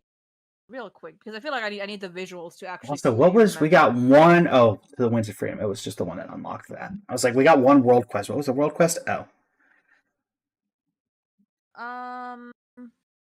One other thing, I do remember being really hyped for Lanyan. But... Oh. It was cool seeing her weapon, like the way she fought, but I haven't really been able to use her, unfortunately. But Mavuika and Citlali are still very relevant to this day. They're still... I still use Mavuika, although I use her off-field. Also true, Totore. Lanyan is our only Animo shielder to this day. True. Okay, I did a little skimming. Okay, a little skimming. Yeah, no, 513 Archon Quest definitely was very, very strong in my opinion. It was number one the finale, but obviously, and also where we got to have a little chat with Renova. Sure, we did get to talk with Renova. We did get to have a chat with Renova. Got to have more than a little chat with Renova. True, very true. And then the Lantern Rite was very emotional. It felt like the old Lantern Rites where they really focused on one character. what was the? Oh, right. Yeah, I literally just talked about it. The Hu Tao one. Yeah. I mean, although to be fair, like I mean, Gaming, like the land right before that was very Gaming centered. I feel like they've always been like focusing on like one or two characters, so I think that True. hasn't really changed. I do love that at least in the events they're taking the time to give some characters more spotlight. I just wish these events were permanent because like even some characters that usually don't get much have like don't have their own quests or anything um get to shine a lot more. Very true. I mean, for Oh, that's a me, shame. I've got to put this. I think it was more impactful than Chasm. I'd put it right below 4.1. Right below Masquerade of the Guilty, I would say. I'm thinking whether to put it uh it's another 9 out of 10 somewhere with 5.0 and 5.1. The Also, rankings within the tiers are very in blurry. general, one of the best Lantern Red outfits collections we've had. The Hu Tao and the Xiangling. That's fair. Yeah. They're both very cute. I think my favorite to this day probably is still Lantern Red wise, the Kaching and Ningguang ones, but Yeah, those are so pretty.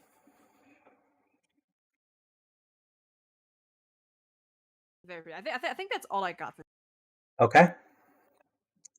Version 5.3 complete. Moving on to 5.4, Moonlight Amidst Dreams, introducing our first standard character in a very long time. Yeah. Yumizuki Mizuki. I like her. She gets. I also believe this was the therapist bias. I believe this was the last update that we ever had with the two Adventurers Guild people, because I believe after that everybody came back. Might have been. Mizuki added during this update Isobath House. And then the event was the Enchanted Tales of the Mikawa Festival. Oh god. And Traveler's Tales Anthology chapter. Traveler's Tales is added. Oh yeah. Oh right, like the permanent. Which I think that's incredibly relevant to the impact of this update. Definitely. Enchanted Tales of the Mikawa. Honestly, I like the Mikawa Festival. It wasn't my favorite, but I did enjoy the Mikawa Festival because it tied into right, like it had to A's and her what was it? Was it Chiyu? I think Chiyu, was that her name? I think so. Yeah. Yeah. Like more backstory in that regard. Unfortunately, Ito was in it somewhat because he was the Kaboom King in the. Thank God, Ito was in it. I don't know about that. And we got the second of those creepy like weapons that have the tongue sticking out with the big eyeball.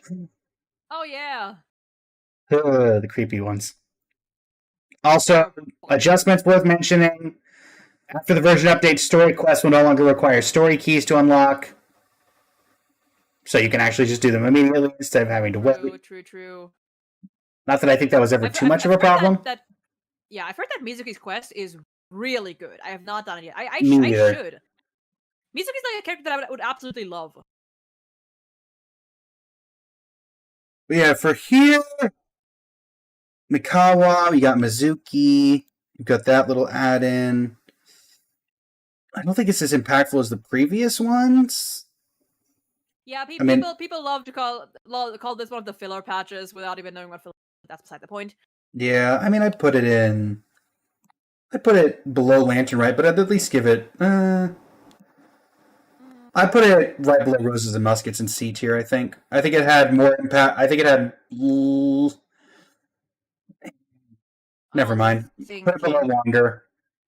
I think the Wanderer. I think I had more impact than like the Kave quest or the Kave event. Okay. If we're talking about impact, yeah, I mean, that one's still gonna be my one of my absolute favorites because it's just so well written. Yeah. Okay. Yeah. I think it.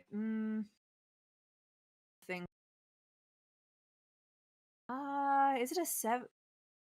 I like it more than that. I think.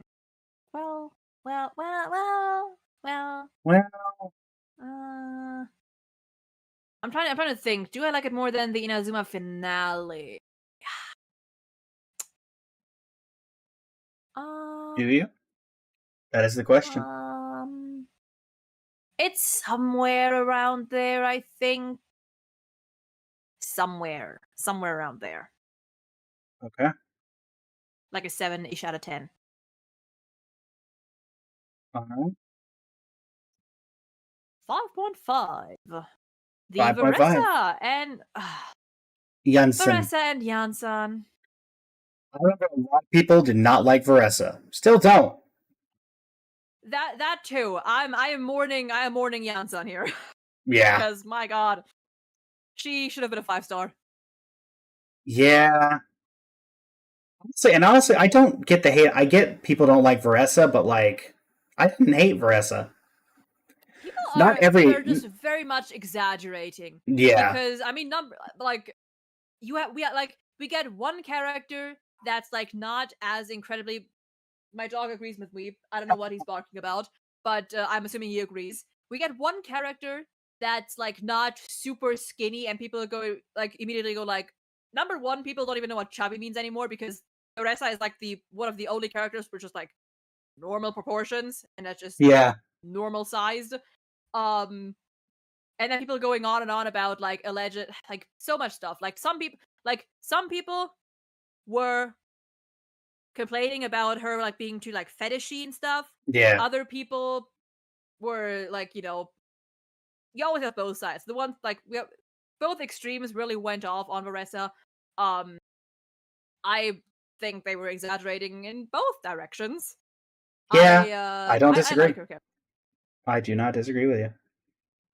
I like her. I think like all in all, like I definitely understand the worry that people had at first because at first glance she really was just character with slightly bigger proportions than the rest that loves to eat, so that could have gone very badly.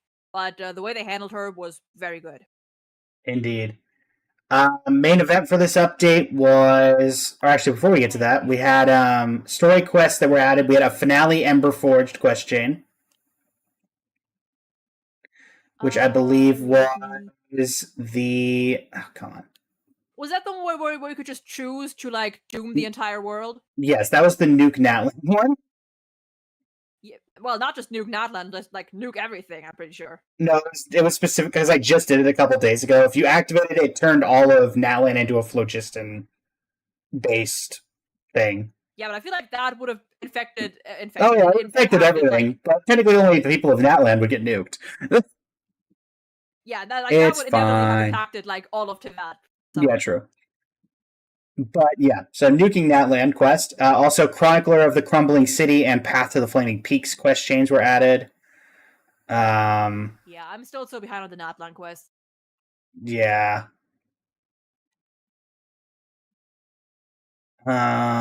Besides that, we had Got some new Tournament of sources, I Glory and think. Bloom was the main one from this one. Wait. Which was the IFA intro where we helped take care of the six Saurian. Yeah. What's up, bro? That's not IFA. That is also IFA. Okay, bro. That is taken from IFA. I mean, overall. I mean, I gotta say, solely for Cuckoo, like Cuckoo's existence, I feel like promotes this entire patch. Yeah, and Optic Pan and Ancient Sacred Mountain were added as new areas. Oh yeah. Is there anything else that was relevant? Oh, Song of Days Past, Nighttime, Fragment, and Unfinished Reverie were added to the Strongbox. Not much else besides that. I mean, again, despite me liking Veressa, it is kind of another one of those filler patches. Yeah.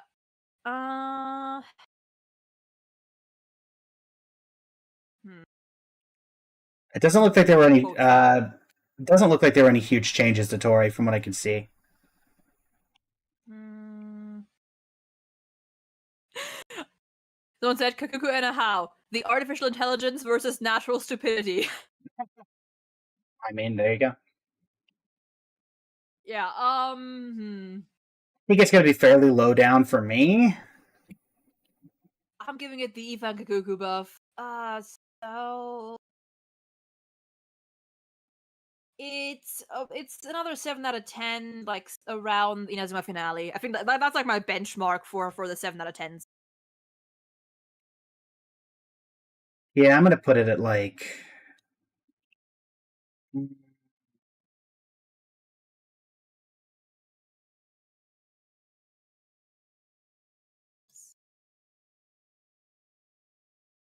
Yes, this was when Kanish was recast Dottore.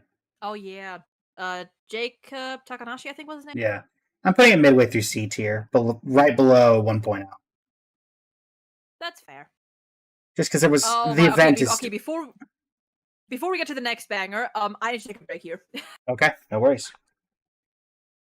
uh, quick. I will be right back. Give me like 10 minutes or so. Okay.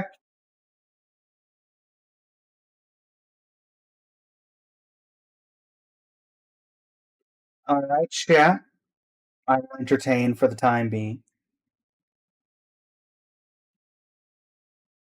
Yeah, I'm trying to think. Do I want to rank that higher? Because the IFA story, the IFA event was nice, but I can't remember too many of the fine details about it. And this had a bunch of like main Archon quest stuff going on, so I feel like.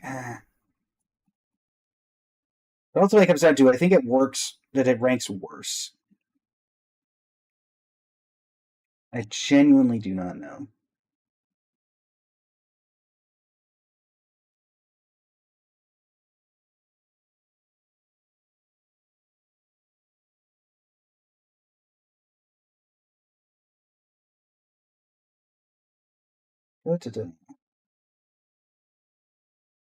Also, we did start late chat, so we will be going for the full amount of time for stream today. So we'll probably end in about 2.5 hours. We're currently in Natlan right now. We're about halfway through Natlan, I think. Or actually, we're even further out of Natlan. So we've only got 8 patches left. So I'm going to assume it's going to take like another hour. So we got about an hour and 20 minutes left after that. And so, yeah, in about an hour and 20 minutes, we will move over. Also, given the fact that people are joining the Twitch, I'm going to guess my appeal got approved, though I got no notification of that. So, yeah. We'll see how that goes.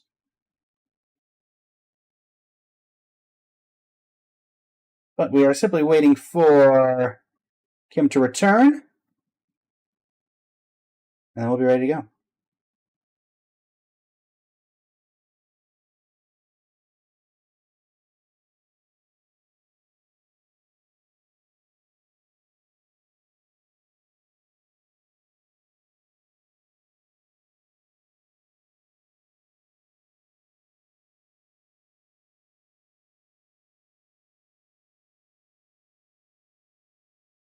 All right.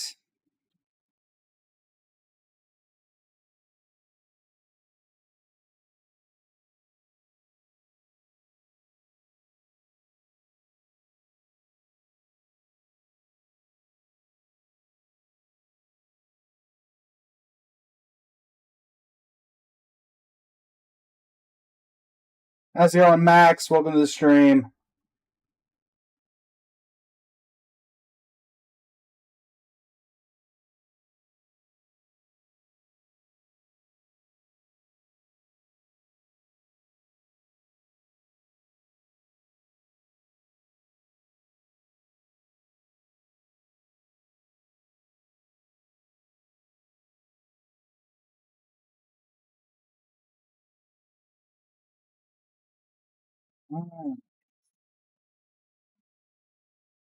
So yeah, we've got paralogism through Homeward He Who Got the Wind left, chat.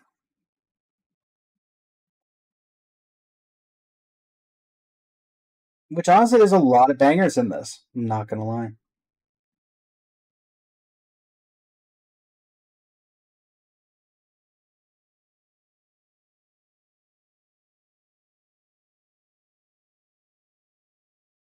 Let's see, what are we planning to do after this update finishes? I think, because we are kind of in that weird, I think we'll probably head over to Enfield, get our D3 awards, try to do some summons there. Yorginus, welcome to the stream. How you doing today?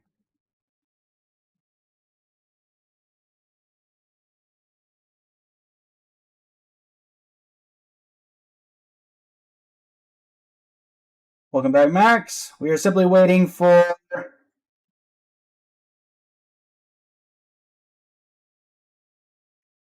our collaborator to return.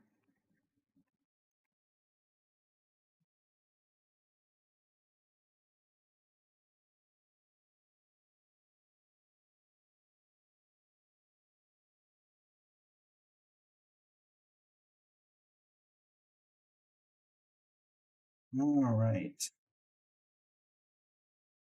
If anyone is able to, as we're continuing out through the rest of the day, I am taking part in the TikTok Press Start event.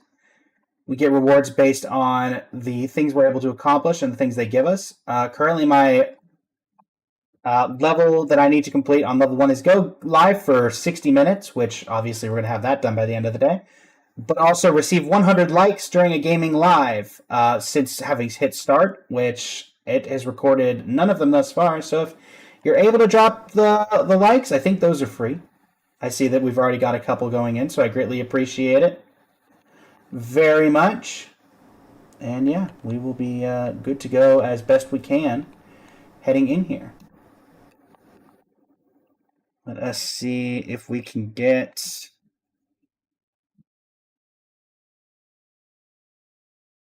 things going here.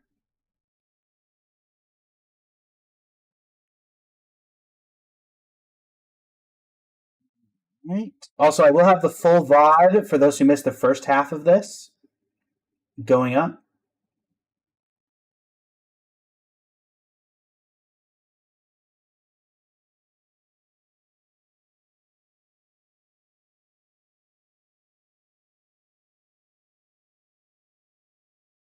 Da, da, da.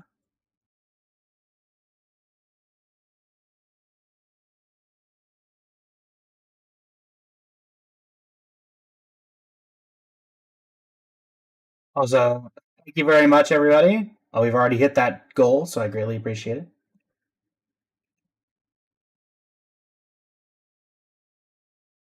Helps me out. Here.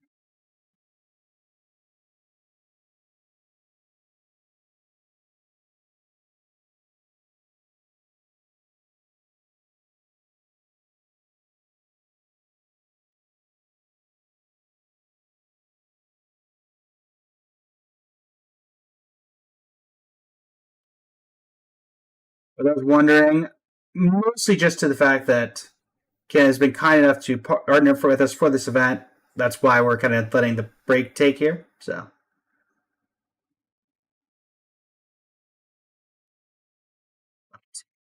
Also, I did get a notice the appeal was approved.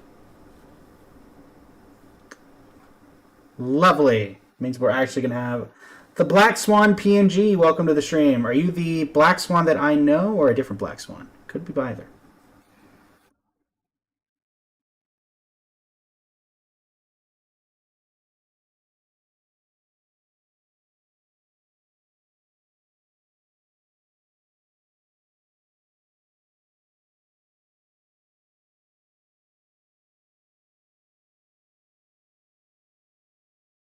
Let's see here.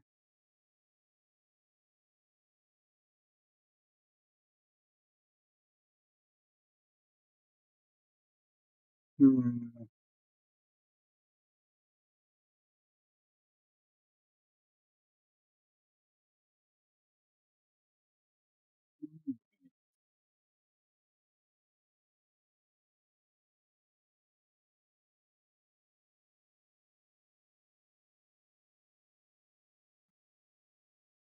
We have been forgotten, chat. That must be it.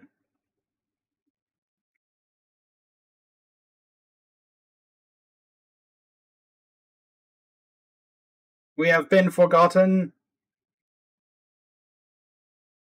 Reduced to naught but ashes. 313 Yakob, welcome to the stream. How you doing today?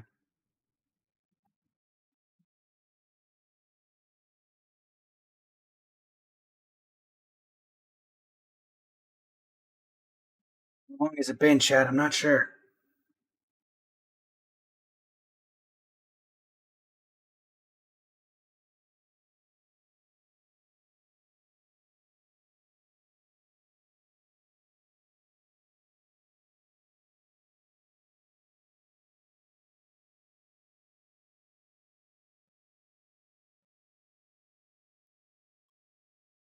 Those just joined, we're simply waiting on our collaborator to return.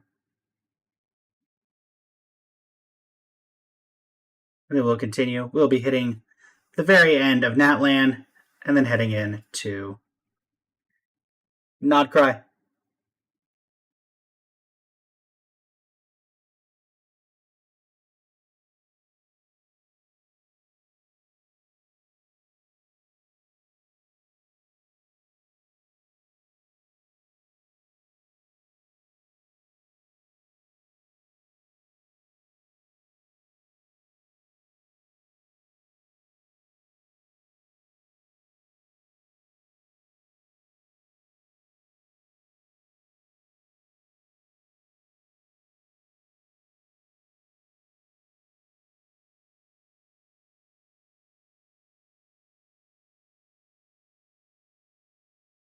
Mm-hmm.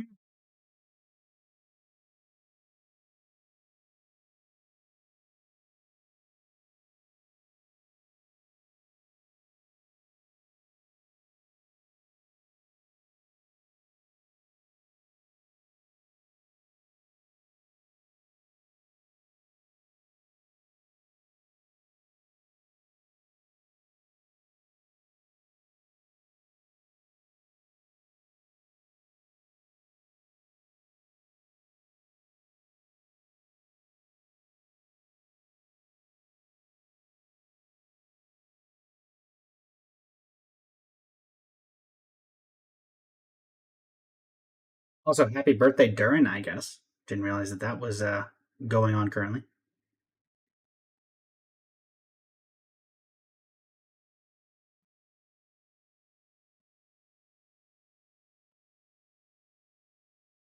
Also, don't worry, chat. This will be cut out of the the video that I make of this.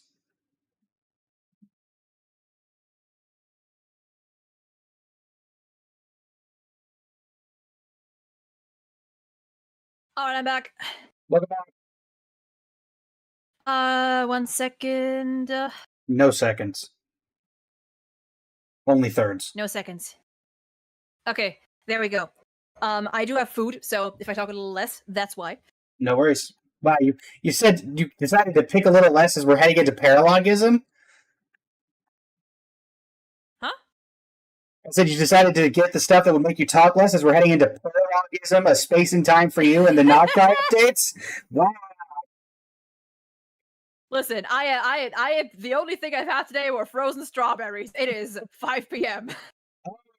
Folks, I guess I'll be doing the monologuing. Let's go.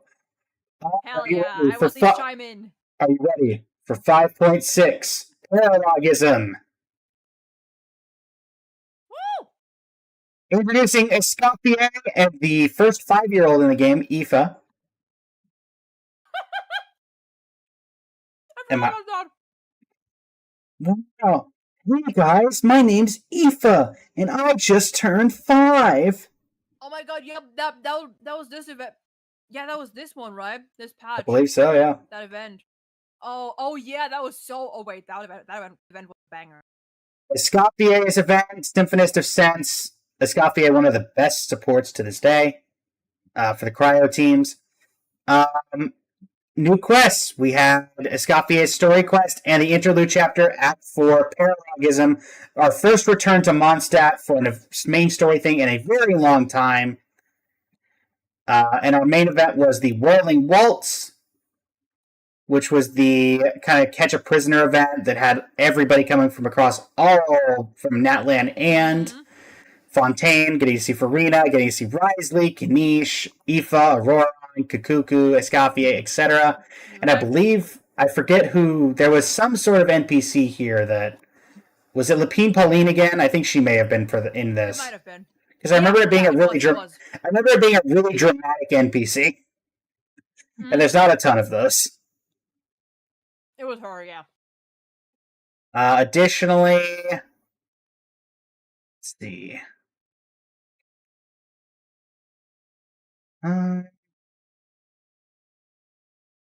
Updated the treasure compass to find more chests. Beside that, not a ton there. But I mean, some bangers in this one.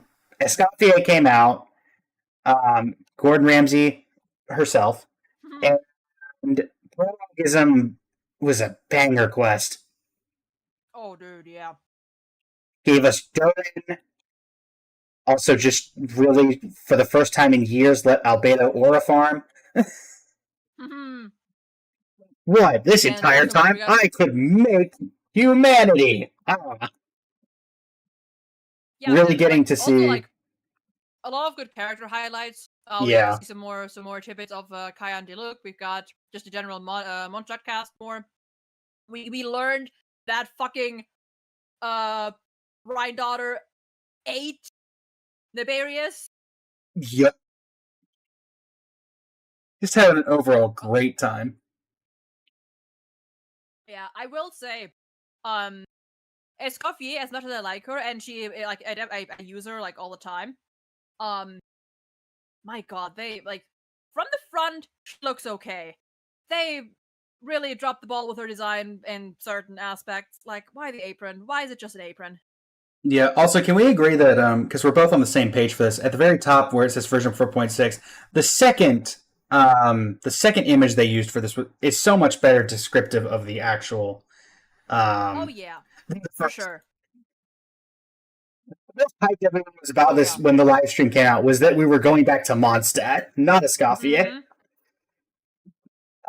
But yeah, like, I mean, I don't think it's an S tier for me. I definitely think it's up there, though. I'd probably like top of A. I'm going to let my bias on summer updates continue, but beside that,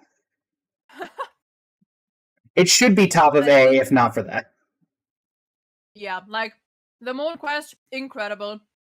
I think, oh yeah, the Whirling Waltz also gets a bonus because I feel like that was the first, not the very first time, but that event also gave us more Kanish highlights. So. Gave us more of a story, which I feel like everything else up till then, quest-wise, has kind of lacked. Like, we knew the basics, and we had this character story, obviously, but there we actually, he told us himself, and we got a better idea of of his past. Yeah. Also, continuing the meme, we had the Inazuma Chronicle banner, which means that, once again, Yoimiya was put in between Ayaka, Ayato, Chiori, Aimiko, Ito, Kokomi, Kazuha, Raiden again, and various other characters. So, rest in peace, Yoimiya. Your luck will never change. Still needs what I'm streaming. Am I doing? Also, great news. My restriction on the live was lifted. Oh, wow. When I asked to appeal, and they said, why? I said, TikTok should allow my type of content. And they said, you're right. Here's an unban. But yeah, I mean, for me, it's going to go second of A tier, technically first if I wasn't biased towards summer events. Yeah, I'm thinking I like it more than that Windbloom event. I like it more, I think, than Sumeru. Well, do I like it more than 3.2? I think maybe. No. Yeah, no. More than 3.0, I think. Do I like it more than the summer event? I believe I may. Yeah, somewhere here. It's a 9 out of 10 for sure. Okay. From one banger event to another, Oh, yeah. version 5.7, A Space and Time for You. I forget the name of the NPC that everybody loved in this quest. Fucking Diridith. Gareth, thank you. Yeah.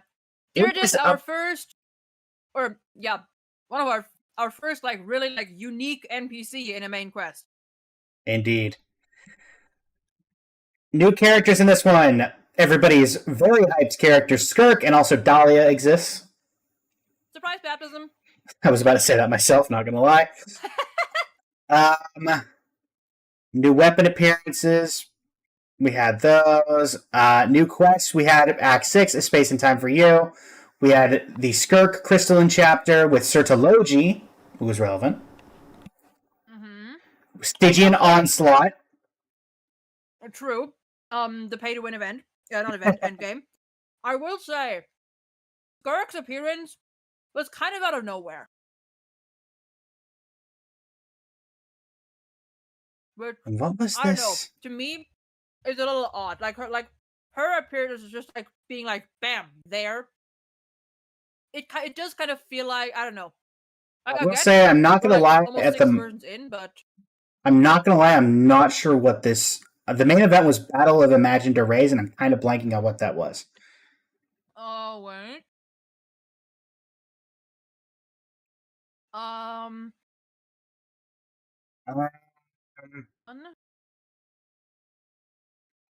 It's the like. It was just a small event. Yeah. Well, No, it was a event. No, it was a flagship. It's the one where you had to direct time to get fruit, and then there was that one like oh gosh, what is it called? The one where you die and then you select your buffs and start over until you can beat it. A roguelike, the like mini 2D roguelike event. Oh yeah, sort like it wasn't great. Not really my. I didn't really care for it much. I did like the Paimon one though. That was cute. Yeah. I mean, in terms of impactful stuff we got from this update, we got Skirk, who people have been hyped for quite some time. We got A Space and Time for You was an incredible quest, and we got some Traveler lore. We got Stygian Onslaught, which is the most painful thing endgame wise that has ever been added. Absolutely. Let's see here. Anything else? Oh yes, of course. They optimized Aoife's hello voiceover in Japanese. Oh yeah, important. Important. Crucial. Let me skim through the 5.7 quest again. Shut up. Nice to see Dane, of course. Nice to see Dane. For more than 5 minutes. For more than 5 minutes. Oh, we also got the Dane lore as well. Yeah, let me skim this again. Nope, stop that. Oh my god, you do, please shut up. Please shut up. No one cares. No one gives two fucks about your ads. Also, I do have your chat put up on another screen of mine. So yes, Beatrice, I agree that I want Stygian Onslaught to explode as well. Oh yeah, absolutely.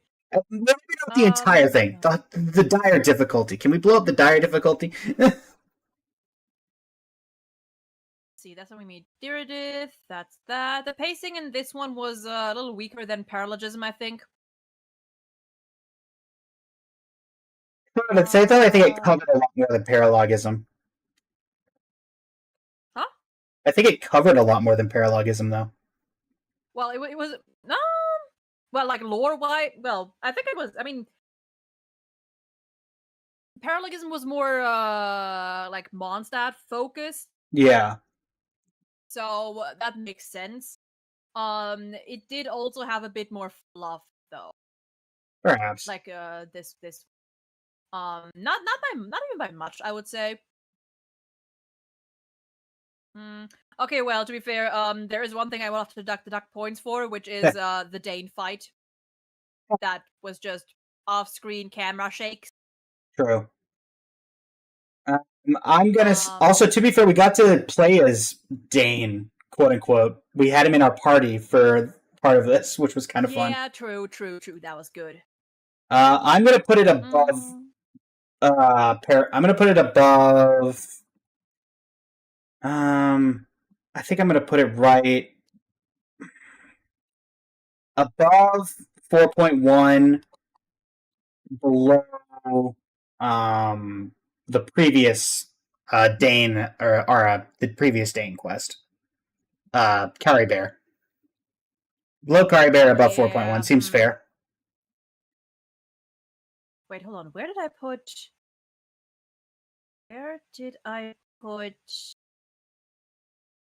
that one? Wait, where did I put? Hold on. Also, I will say we're doing pretty well on time Okay, because never mind. we thought it was going to take potentially 3 hours. We've only got 6 updates left. Yeah. And honestly, that fits for me as well because I need to make proper dinner soon. All right. Okay. Anything else on this update we want to touch on? I'm just debating on where to put it. Like, I am horrible with ranking within tiers, so it's somewhere like middle up-ish of 9 out of 10. Okay. Okay. Last one of 5.x. Indeed. Remember I said I'm biased towards summer events? That bias is not applying here. Oh, wow. I was not a huge fan of Summer Sunspray Resort. I'm not going to lie. And it's not just because I hate Bennett. Oh, wow. Listen, Bennett has ruined my pity so many times, even on 4-star stuff. But I will say... Listen, that's skill issue. Ineffa. Love Ineffa. She's so silly. I do love Ineffa. I also like her VA. That's always... If I like the VA, that's always above. For me, the thing about the summer event was simply that I just... It didn't feel as special as the other ones because it's a permanent place. I feel like they kept that in mind when they were doing it. So a lot of things they got away with when they were doing limited time areas. This was a lot more tailored to theme Natlan itself, where I feel like other areas were had their own inspiration, their own kind of thing. And I do think that was the point. Yeah. Because, FOMO, or reducing FOMO. I guess. Because that was the first time where a quest was also made permanent, which was good, because this was the Mayor Javari quest. Yes. But yeah, other things that were relevant for this one, Ineffa came out. She was our intro to Lunar Bloom. The lunar reactions were introduced in this update. Lunar Charged. Lunar Charged. We got the Sunbray Summer Resort. We got the Archon quest, The Journey Home, which was a very good story quest in my opinion. We have Dragon at parts, but overall good. Also relevant because it's going to be in new areas. We got the Easy Breeze Resort and a small part of the Mayor Javari, as well as Bakunawa, who was there for that one boss fight and nothing else. And man, I remember that boss fight, and that thing was ridiculously huge. I still have not done it yet. All I know is Bakunawa and Enjo! Enjo! Indeed. Enjo was there. And then he got owned by Sitlali, because of course he did. Good for him. Good for him.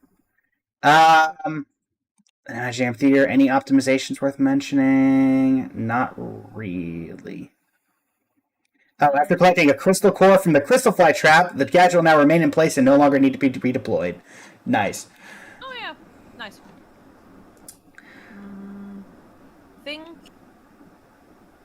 I will say I do like Bennett's skin much more than his default. I do agree with that. That was the only skin we got, right? Or did we get Did we get another skin? Oh no, we got Yelan and we got Yelan's. Oh, dude, Yelan's skin. Yelan's is good. Yelan's is very good. For me, possibly my favorite skin the whole game. It's a very good update. I think because of Ineffa, I didn't like the Summer Spray Resort as much as I like the other ones. But I do think it had one of the best cutscenes with Bennett and his family, and that kind of lore finally getting resolved after like 5 years. Yeah, I do think part of why the Summer Resort doesn't hit as hard for me is also just because at that point I was already pretty tired of Natlan. Yeah. Because it's just not my region overall. So I still have not finished that. Yeah, I kind of just but liked from what I've it seen, when they.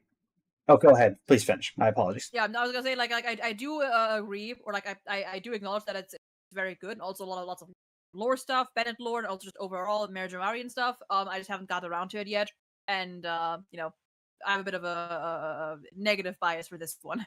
Yeah, and honestly, like this was the first summer event, if I'm not mistaken, that had nothing to do with the Hexen Circle. Maybe, possibly.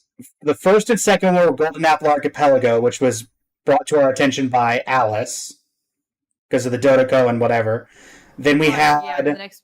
the True. next one was Botterland. Well, Botterland was from an invitation from Alice, and True, they all were, yeah. Simulanka was. Yeah, so all of them were. This was the first one that didn't follow that mold, which is why I think it doesn't hit as much because it didn't have that mystical factor. Hello, welcome to the stream. How you doing today? That's fair. For me, I think it's gonna go like honestly, it's gonna be it's gonna be a C tier for me, like C below Wanderers Interlude. I mean, to be fair, it's not the first summer event I put below S. The Bottleland one is in A tier, Okay. but unfortunately, Let me think.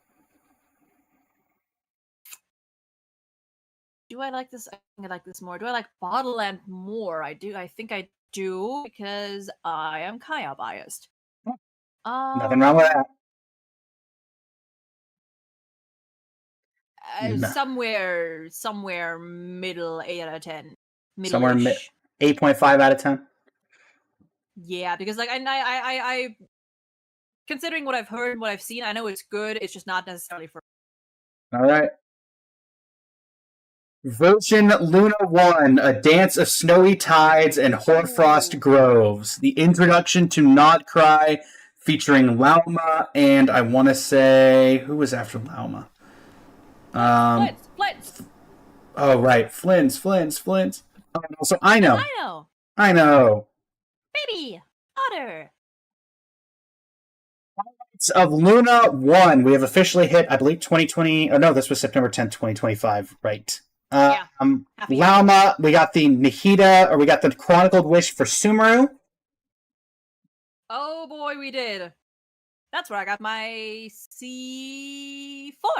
That's where I did a random 10 pull. I was like, you know what? Why not? Got C4 Nilo at like 30-ish pity, I think. And then I was like, maybe. Maybe. Because at that point, I would have only needed one more constellation, and I could have gotten that one from the free event. So I pulled again, and I did go up to like 10 pity, I think. I just did 110 pull, and I got Alhaitham, which, to be fair, at that point I was not mad about because I didn't have Alhaitham, and he was like one of the only ones that I would have wanted. So now I'm only missing Wanderer. Well, no, I'm missing Wanderer and Sino. Other things that were relevant, Silken Moon Serenade and Night of the Skies Unveiling, very popular artifacts even now because they're basically universally usable on anybody. We got the Silver Moon Hall Selenic Chronicles, the Reputation Quest series for Columbina. The one thing that I think that is relevant, that is a downside to this, was the Lost Child's Tale and Lightkeeper's Oath, which require a Lightkeeper character like Flynn's or Elua to be the playable character, or for the Lost Child's Tale, which is a world quest that can only be activated if you have Flynn's. If you own Flynn's. Yeah, but also every character has something like that. Kinda. I don't mind it that much just because like it's not a very like lore heavy or anything quest. Yeah. It doesn't give any rewards. It's just like basically flavor text essentially, a little world building. And then main event for this time was the Clink Clank Clash, which was the I Know Little Robot miniseries. That one was okay. It was okay. It wasn't a huge banger, but I mean Nodcry as a whole, with the start of Nodcry, the event didn't have to do a ton to be good. Yeah. We also got the Dodeco's area of Bomb Nanza. Yeah. Oh, and then relevant Kuvaki. The main story in a bit. Yeah.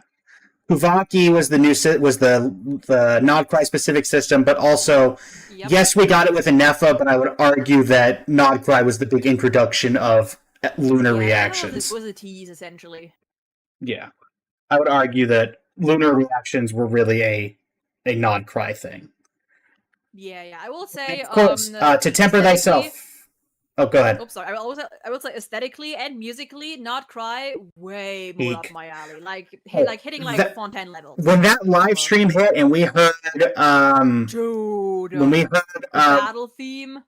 I was talking about the Aurora The other doing one, the chanting, the Nodcry main theme with Aurora. Oh, that too. Yeah, I remember like some people were like losing their minds. They were like, Aurora. oh yeah. I was in a call with my friend who we do the live streams with, and it was like, "Is that Aurora?" Yeah, I knew of Aurora. I know some of her songs. It just Yeah, didn't click with me just yet. Because I knew Aurora in connection with those songs, but I sometimes people say names and I'm like, do they mean that same person or is it someone else? yup. But yeah, no, the OST is incredible. Relevantly, also added during this time, we had "To Temper Thyself and Thy Journey Far," That's and Constellations. Yes, that's yes, the constellations, and also "Masterless Stella Fortuna." Oh yeah. Oh god. People were split on that one. Yes, I'm not gonna lie. I may or may not have had like 20 of those when it got added. Jesus Christ. I still don't have a single one. Uh, Yeah, I mean, I don't really care much for that. Like, for the Stork listen, just Fortuna, it's building a character whatever. up to like 100, like, Yeah. it really isn't a big deal. Yeah. But Temper Thyself and Thy Journey Far, that is very relevant right That is now. very much. Yeah. Although I will say, I am a little bugged by the fact, by the way they're doing it, just because I always forget to log on and then I miss entire weeks. Yeah, I missed the first one. I missed this patch's free character constellation. I missed the last cycle like completely. So Yeah. I'm trying for this one, but I already missed 1 week. Yeah. Maybe even two. Actually, I missed 2 weeks, I think. I think I'm up to date as of, I think I've got 3 weeks of it so far, so I don't think I missed a week yet. But Yeah, no, I need to log in on that because I want my BaijiCon. I'm gonna go again, keeping Okay, bias in check. okay, well, hold on. First things first, we didn't talk about the story at all. True. We did have the story, which was incredible. Yeah. The introduction of Rare. Absolute banger. Oh yeah. Life might be hated. And with wait, Blythe is hated for this game? For this boss? I don't think so. I mean this affectionately. I fucking love Blythe. Oh, he's amazing. I do joke that he came into the booth for Lygus and they heard him was like, we got another villain that we got to work on for Nodcry. He's already here, maybe why don't we just, give him a demo, see if he wants to play Rare. Yeah, while you're already here, so may as well. But this was also where they decided to sort of, at least for a bit, like sort of forego character story quests and implement them more tie them in with the main story. True. And I think with Lauma that worked. Yeah, I do think there's, in my opinion, they kind of dropped the ball because yes, we did get to spend time with him, which was lovely. Yes, we did get to learn about his past, but that was all. It was very it felt very lacking because it was literally just him telling us with no like real build up. Just like us standing there and he told us about his past, with right. like a couple like flashback kind of scenes. So it really it didn't really hit for me, which was kind of a shame because I fucking love Flynn's, and I almost feel like a character story quest would have been better in that aspect. Because I was hoping for something more along the lines of Emphoria's. Emphoria's with its character stories tied into the main story was amazing for the most part. True. With Flynn's, I feel like it felt too awkward. It didn't it felt flat in my opinion. If anything, I always treated the story quests for these characters, for a lot of them, as the ones that we got from um when you go to the waypoint, not waypoint, but when you go to The reputation things, yeah, the maybe? reputation things. Yeah. I kind of treated those as the little like, story quests because he had the ghosts and the lightkeeper Yeah, but outpost even thing. those were like very short. So Yeah, those were I only wouldn't about a count half hour. those. Yeah, I But feel like it was. I don't know. I feel like I they could have think done for a lot better. of Like it worked again, like out. But I think mhm. that like Nefers for me felt very forced. We'll get to that one in a couple of patches, I think. Yeah, we'll But get that one in a yeah, bit. I don't even remember what Flynn's Speaking of thing was. force, Was Flynn's his uh, was the guy getting murdered? yeah, and then like him being suspected and stuff, and Rerir also partially like posing as Flynn's. Like Flynn was Yeah, basically like chasing down Rerir sort of, and like the fragments. yeah. Um, Also, we haven't really tied these into the patches, but I do think it's relevant. Flynn's trailer is one of the like visually one of the best trailers we've had. it's very good. It's very good. I mean, like 6.0 was great. yeah, it was great. Also gave us like a lot of like very much. I feel like the cast definitely incredibly strong. Yeah. Um, to me, it was Flynn's. I know. I love. I know. Sandrone was funny. Rerir incredible. Who else? Yehoda. How Columbina. could I forget? I think we met Columbina at this point. Yes, that too. That too. That too. Columbina. Yeah. The founding of Yehoda's Witnesses. Uh, even Dory. Honestly, like I mean, Yeah, well, Dory gets her I'm spotlight a never a bit later. huge. Yeah, it gets a bit of it later. I was never a huge. I didn't hate. I never hated Dory. I wasn't a huge fan of hers, but I never hated her. And honestly, I kind of I always mean, liked her, but also surely I'm you've someone who likes seen. characters out of spite. Surely you've seen. Have you seen the Japanese VA for Dory during this Yes, quest? Oh dude. yeah. She went off. She's gotta have so much fun in that booth. Yeah, people are always joking like, "Oh, you can really tell when a VA has fun with their job." Insert Dory. Yeah. What else do we have? I mean, hey, Not Cry was also I feel like the first time since Natlan didn't Natlan was kind of weak. Not Cry okay, Not Cry had a strong start with something that I personally value a lot, which is our token gaze, Lauma and Nefer. Very a solid first impression, I might say. And Sandro and Columbina, obviously, but those came later more so. Speaking of those though, uh I will say, and I believe this was in this patch, Okay. the end of the quest where we talk to Sandrone and we get the Narcissenkreuz like recap sort of, a bit more lore and stuff about I think Sandrone that as was well. next patch. Is that next patch? Let me Because I remember Palomina had double turned invisible by this point, and I don't think that was the first two patches. let me double check. I think that was Um next patch.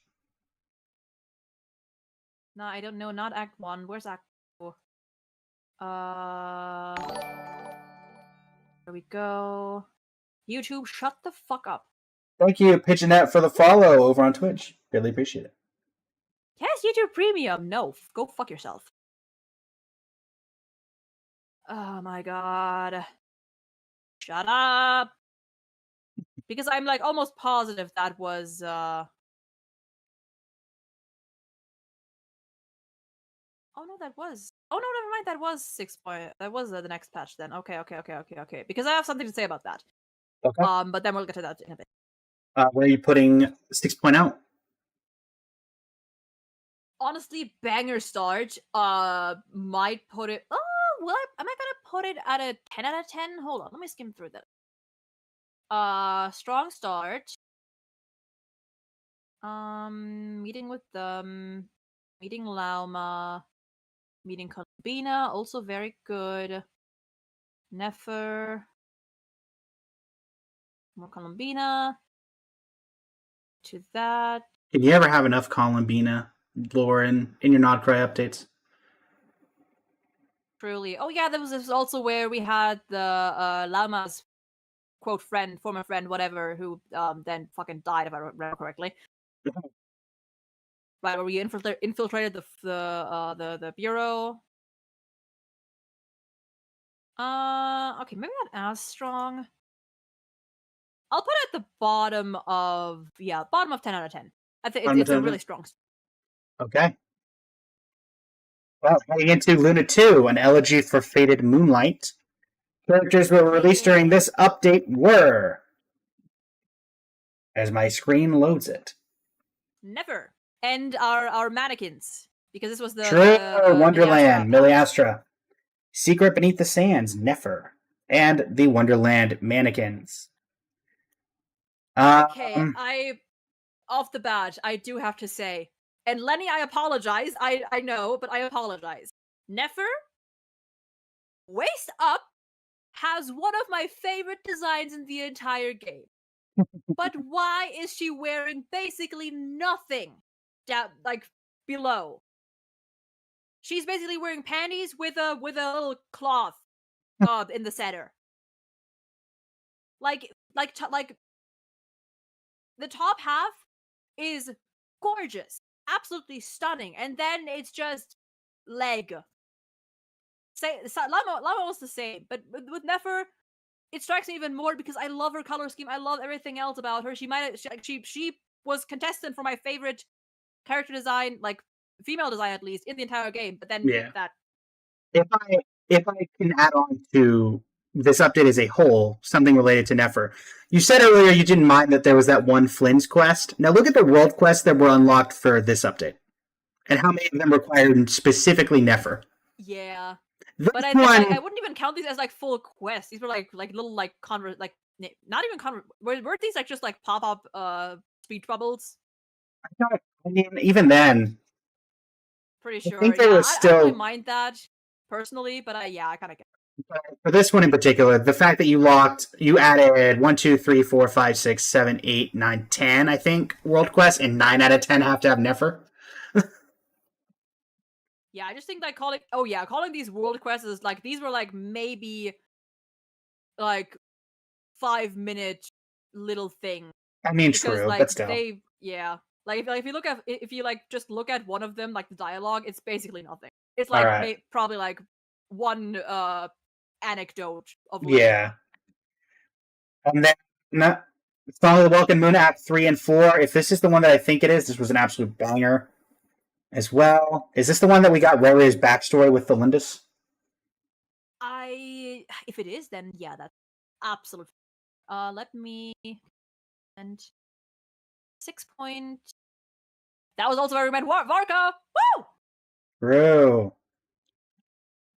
Banger, and to this day, you see people. Well, I remember how back then you saw quite a few people who were very eager to call Varka like useless and wonder why he was there and underestimating just the role of a leader. But that's another thing. Also, yes, this was when we found out the backstory of Rare at the Lindis. Yeah, that was so good. Oh yeah, this one was definitely. Oh yeah, this was a great one. Oh yeah, because I think next patch is when we started getting to Torre. Right. And sending Columbina home. Honestly, the twist all the way through. This entire. I feel like there was not a bad story act in this entire quest. Like this entire not bad one at all in all of Nodcry. Listen, Lenny. I know Varka is very slanderable, but at least slander him for the right things. Slander him for being an alcoholic. Slander him for just being like a Gintoki knockoff. But if you want to slander someone, at least do it based on like fact. Because if you go off of like misinformation or misinterpretation, it just becomes worthless. I'm going to put this one as my 4th highest. I think if I don't count for my bias for summer events, it would be the number 1. The story was great. I think it has more impact than Dendro because Miliastra Wonderland unlocked a whole different community for Genshin that we did not have before. Even if you're not a huge fan of Miliastra, the sheer number of different games that have been made shows that it unlocked a whole different creative side to people. Mannequin obviously not doing much of anything. Nefer is incredibly popular. Honestly, and we didn't even talk about Ruins Exploration Fieldwise Center, which was gave us the Farazan kind of lore, and also well, maybe not Farazan lore specifically, but it gave us Dottoro's backstory and also some Layla lore. Right. Was that this patch? That was this patch, Ruins Exploration Fieldwise Center. Right. I remember Layla, I remember Dottoro, I remember the Kabitham fandom definitely had got a lot more material to work with. Yeah, also we had that's right. Farazan wasn't in the event, or wasn't in the story, but she was part of the event. The one thing I didn't like about this one is it felt like it ended very suddenly and there was no resolution to it.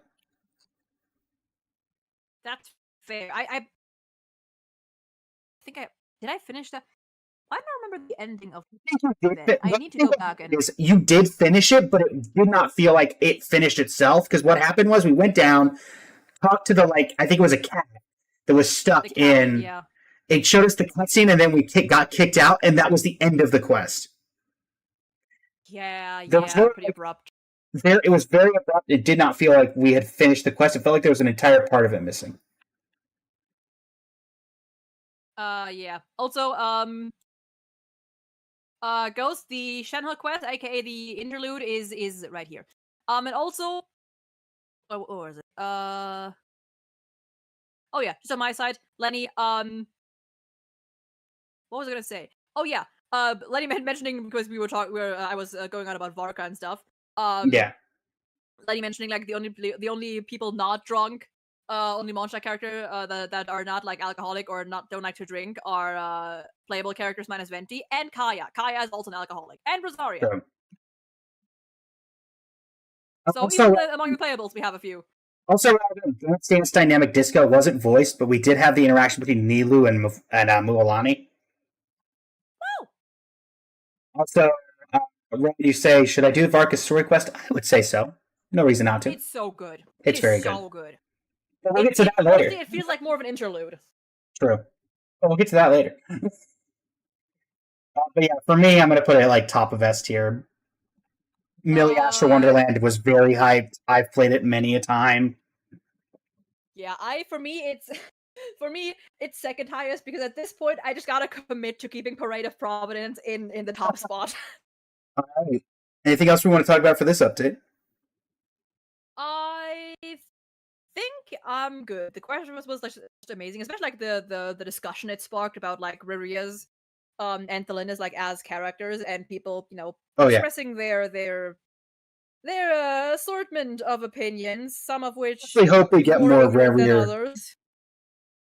I hope Reria comes back at some point. I feel like there's more we could explore with that character. He's got to. There's so much. He definitely will. They the sinners. At him. But jokingly, yeah. I remember a lot of people posting like, I can't believe he's actually going to be play. Oh. they all had us. A Nocturne of the Far North. Releasing, I want to say, Durin was released during this update, I believe. Yes, Durin and Yehoda! Also, fun fact, part of my channel's branding uses part of, it takes inspiration from this very picture that they used. Oh, well. Oh, yeah, true. Now that I look at it. Yep. So fun fact, I owned every character in this game. I was going to skip Durin so I could save for Columbina Constellations. It was going to be the first time I skipped a character since the original Albedo run. Oh, and also, I literally mentioned it earlier and already forgot. I am justifying my decision in demoting Luna 2 or 6.1 because the Sandrona segment at the end. Number one, I totally forgot that Arlecchino was in here too. Queen. Yep. But also the Sandrona segment towards the end with the extra like Sandrona lore, Narcissus Croix lore and stuff, and a little bit of a recap. Which I think only or like it changes based on whether you've done the quest or not, I think. Yeah. Or wait. No, where was it? Oh, that's wait. Oh, right, that's part 2 of 3. Okay. So that was this patch. I didn't like that section because it felt so out of nowhere and so out of character for Sandrona to be telling us any of that. True. Because like telling it like making like Sandrona is a kind of character that like at that point we are not close to her in any way, shape, or form. Her like making some like vague comments and giving us like little tidbits of which we can like gather, interpret. Yes, but her just going off on this tangent, like recounting, like basically like a good chunk of the Narcissencroid's quest or story and talking about Renee and stuff. Yeah. Was like felt so out of character. Like, why are you telling us this? Like, you're not the type to just like she doesn't feel like the type to just ramble to essentially a stranger about these kinds of things. Not so straightforward. To me, she does kind of feel like that way because she was already there for tea time and nobody else was really showing up, and she was like, "All right, well, I'm Yeah, already here, so I'm going to dump lore." it generally feels like they didn't know how else to fit in, so they were like, here, Well, here you go." but yeah, Like for I do feel like early on they kind of in parts overcompensated a bit when they said they want to tie like world quests into the main story more, which is good. But I feel like they didn't really know how to do it properly, so there were a lot of things where times where I feel like they overcompensated and like told a bit too much, and right. gave us a bit too much all at once. But yeah, for to finish my thing when I was fine, it was Yeah. uh, a viewer donated and said, "You're pulling Durin." I was like, "Okay, I guess I'm pulling Durin," and he's sitting at like level 30 or something. So I have Durin. In fact, I Oh got wow, Durin I early. couldn't get him sadly. I got him I could not early, get him. so ended up of like all of it. I had like 40 pulls still left. So I was like, "Thanks, that's extra pulls that I get to save for Columbina." So there you go. Thanks a lot. Yeah, Greatly no, appreciate it. I wanted Durin. I just couldn't. I didn't have enough. I didn't make Yeah. it, but at least I got Vorka. Yeah, I wasn't a huge fan of Durin overall, to be fair. But all right, well, new content, new characters added. Durin and Yehoda. We had the Act 5 and Act 6 of Song of the Welkin Moon, A Nocturne of the Far North, and Melting Point Moonlight in the Morning Mist. Which Let me. which were these two? This was Columbina Yeah. inside the. This was Columbina's homecoming, I think, and then Detroit ruining it all. Yep. Let me. That's Luna 2. No, Luna 3. Yes, A Nocturne of the Far North was Columbina's disappearance, where she was like a ghost, which I remember that one because I remember her poking Sandrone's face when Sandrone was talking, Yeah, that was so cute. and then meeting It was Melting Alice Moonlight. cameo. Yes, and then Melting Moonlight in the Morning Mist is. That's when Dottore ruins it all, and then she gets plunged into the realm between realms, or whatever we want to call it. Yeah. We also Again, was her that we story. met Alice, we met Nicole. True, Alice and Nicole. Her story again. Whoever did I the writing, think whoever did the writing for this and for Nogcry deserves a raise. absolutely. I do think the pacing for this one was at times a bit slower. Like the entire Columbina section, like the festival, I think was good. It could have been shortened a tiny bit. It dragged on a little for me. No, I greatly enjoyed it. I don't think it was too short, but I also don't think it was too long. I kind of liked how It also depends on it but always you could depends on know. how much you love the character in general. Yeah, you could also have ended. You technically could have ended it at any point. I think, if you had wanted to, but if you wanted to do all the events and stuff. Also, this was when we got the first callback, the like first huge callback to the time variance thing because of the card when she was talking to Barbeloff. Oh yeah. I mean, there was the defense of against Rorir when she defended against the stray bolts from the cannon. But this was the first one where I was like, "Oh, something's not right. Wonder what this could be." Yeah. Yeah, I'm going back through it right now. The Columbia, most of the Columbia sections were very good. We got there was also the Durin or some Durin stuff. I think it was only 5.5 hours, so it wasn't even that long. I think the pacing was mostly Oh, fine. Maybe in certain Amphorius. parts. If we do want to talk about pacing, though, Mhm. during Story Quest, the fact that they split it up over 5 separate days, I've heard. I actually have not even done it yet, but it was a little weird to do that. It felt odd having to come back over the course of 5 days instead of being able to get it done in one I can blow. see that. Uh, I can see so, that. okay, maybe this is a hot take, but I'm going to say it. Oh. I really like the main event for this update. Soulblazer's Snowbound Journey. This was the it was Veressa okay. Dragonspine event. It was okay. I did not hate it. No hyper strong feelings. Yeah. But it was fine. I did speedrun it because I tend to do that. I'm procrastinator. Another big one, Hexerai, Witch's Homework, was released in this update. Oh yeah. God. Still have not done that either. I'm so behind on that. Like there's so many other games that are currently taking up my time, and like Genshin is like further towards the bottom. Like I'm making my way through Persona, plural. I have HSR. I have Ace Attorney. I have Busta Fellows that I still need to finish. The second one, like there's so much stuff.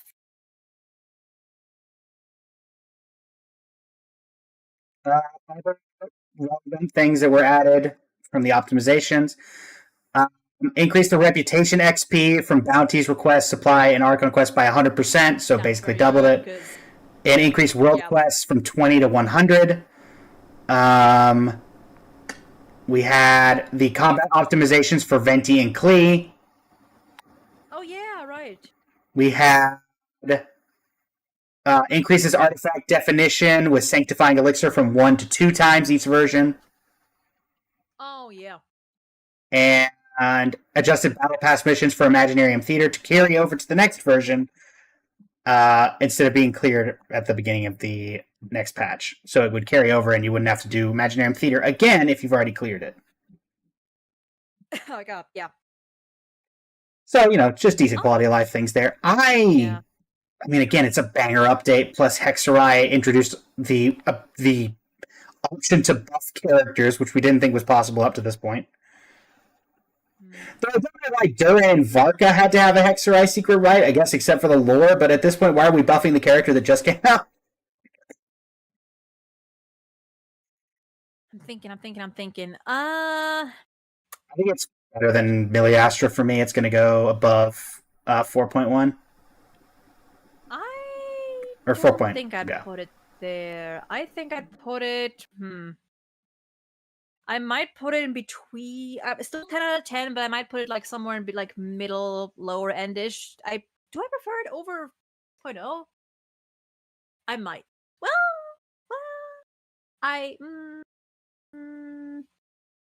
maybe around the same. Maybe around the same ish. Okay. Well, only 2 patches to go as of this point. True. A Traveler on a Winter's Night, the release of Columbina. Oh boy! And Zabai, and Ilua. And Zabai, and Ilua. Lunar Crystallize, a banger Lantern Rite event, and a banger end to Non-Quest Story.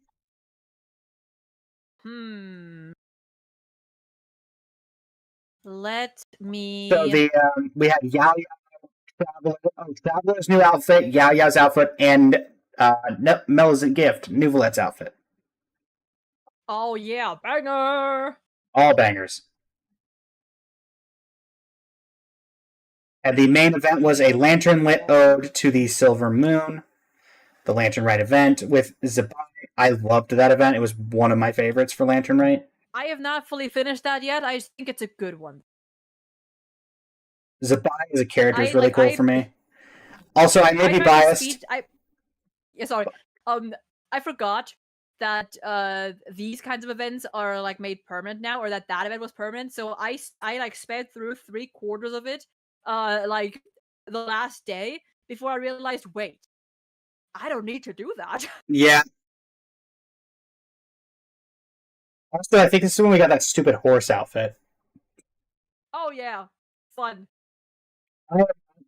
So the mail would go away, the notification, I claimed the box. I'm never opening the box. I refuse to acknowledge that that horse outfit exists.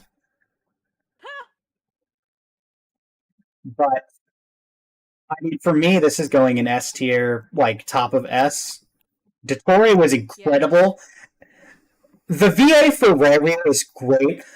The amount of the VA of Dottore is able to make Dottore so hated and yet so liked at the same time. You know you're doing a character well when you hate him, but also, man, you hinge on his every word when he's on He's just an screen. incredibly well written character.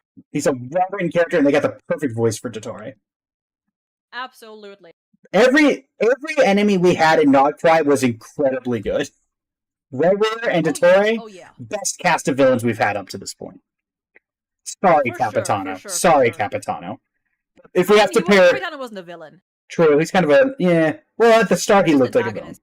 Yeah, an antagonist. I mean, yeah, he was just an antagonist. Like antagonists and villains are different. Villains are like very much like straight up evil. Antagonists are just Yeah. opposing the protagonist. If you have to go like Which, more to be of, fair, like I'd even say yeah. Mm. If I don't even know if I consider sorry, like also yes, Riri is also voiced by Blythe by Legacy. Yes. I And Ashvale. Relevant. and Ashvale, yeah, my boy. Okay, no. I was thinking of something because Riri in general is like just a fascinating character because of the amount of like discussion he Yeah. encourages. And I was thinking back to when I've heard people like back when the patch came out, and people were kind of like going back and forth on his character, you know, calling him evil or whatever, Yeah. like whether he's evil, whether he's considered a villain. And I remember like my stance always being that like I wouldn't consider him evil. I think he can fit the villain trope. But I never really considered Riri evil, given the circumstances. Right. I mean, for me, again, if we go off of antagonist vibes, antagonist and villains that were premiered in like the recent 2 patches, you had like Capitano, Lord of Primal Fire, etc. And then you had like you have Sandrone, you have Roller, like villains and antagonists over these last couple of patches have been great. This update in particular, Lantern Rite was great with Zabai. Me having a Constellation 6 Columbina probably tells you about and all you need to know about my thoughts on Columbina's lore. I don't own the Let's outfit and don't plan to, but it is a very good outfit. I loved Yao Yao's outfit. Also, the fact that they upgraded her hair. I like that they're updating the models to kind of get rid of like they're adding texture to the hair and transparency, etc. True. Traveler's outfit. Oh, it's so good. Yeah, no, I very much this is just my personal thing with Traveler. I think it's fine. They could have given Lumine pants. Could have given her something. So I don't know if you saw the meme. I think it was Doro or Brand Online. I think it was Doro. Unlocked the skin and then realized they never unlocked Inazuma's electro resonance. Oh yeah, that was Doro. Brand has everything. I was like, oh, that's hilarious. It is so funny. And then, yeah, I mean, Archon Quest, A Traveler on a Winter's Night, and True Moon. Going through, learning about the Moon Sisters, the 3 Moon Sisters, who we didn't have a ton of lore on up until this point, was incredible. Oh, very pretty also. Columbina getting the power of the 3 Moons. Again, the GOAT villain, Dottore, just... I mean, Sandrone, obviously she's probably going to come back at some point, but no one saw that coming. I gotta say, like me and of course many other, like anyone who played Amphorius saw like the giant hand and Dottore, like Dottore's like boss skin, Yeah. his appearance, and we all just went, "Welcome back, Xandar 1 Kuwabara." I mean, yeah, you're not wrong. It's the same premise. Absolutely. They have similar vibes. They would get along, I bet. And honestly, my favorite part with Dottore's entire story in that chapter sums up to the one line he was talking to us about. of I'm a person who goes after my goals. If that means I have to play the role of the villain, I am. But I'm Yeah. not a villain. I'm just a guy who's doing whatever I want to get my role, and others see me as the role of the villain, just like people see you, Traveler, as a hero, even though you yourself admit you're not a hero. Exactly. I think that like the Taurus character, like one reason why he's like so well written is because he's not. I wouldn't even again. I wouldn't even consider him straight up evil because he is very extreme for sure. But he's also self-aware, and his Yeah. intention is not harm. He doesn't intend to hurt people. It just so happens to be a part of the process, part of his process, and he just Yeah. doesn't care. Like, even looking back to when we first met him all the way back at Sumeru, he could have killed Nahida, let's be honest here. Absolutely. Instead, he bartered with her for knowledge, because he saw an opportunity to further his knowledge and also to better the academia and to better the world, probably, in a sense, by letting Nahida know. That's a stretch. No, for what I mean by this is that he let Nahida know about the false sky, which she didn't know about. Which in turn, now Nahida's researching the false sky and stuff, which provides more avenues for that as a whole to be better prepared for what's to come. Because otherwise, no one really knew about the false sky enough to do true research into it. I would argue, at this point, at that point in the story in particular, like, Scaramouche was the only one who knew about it, and, like, Mona, I guess. But let's be honest, Mona wasn't going to do that. Yeah, So I don't think it was with the intention of, he's obviously caring about getting the Gnosis, whatever. Yeah, but like his intent. See, the thing is, like this man also tried to become God, so it's not really about like I mean, not even tried. well, yeah, well, kind of tried, half succeeded. Innocent, got very close. Let's be honest, he was more humble about it than the other god he actually created. At least he didn't go around saying, the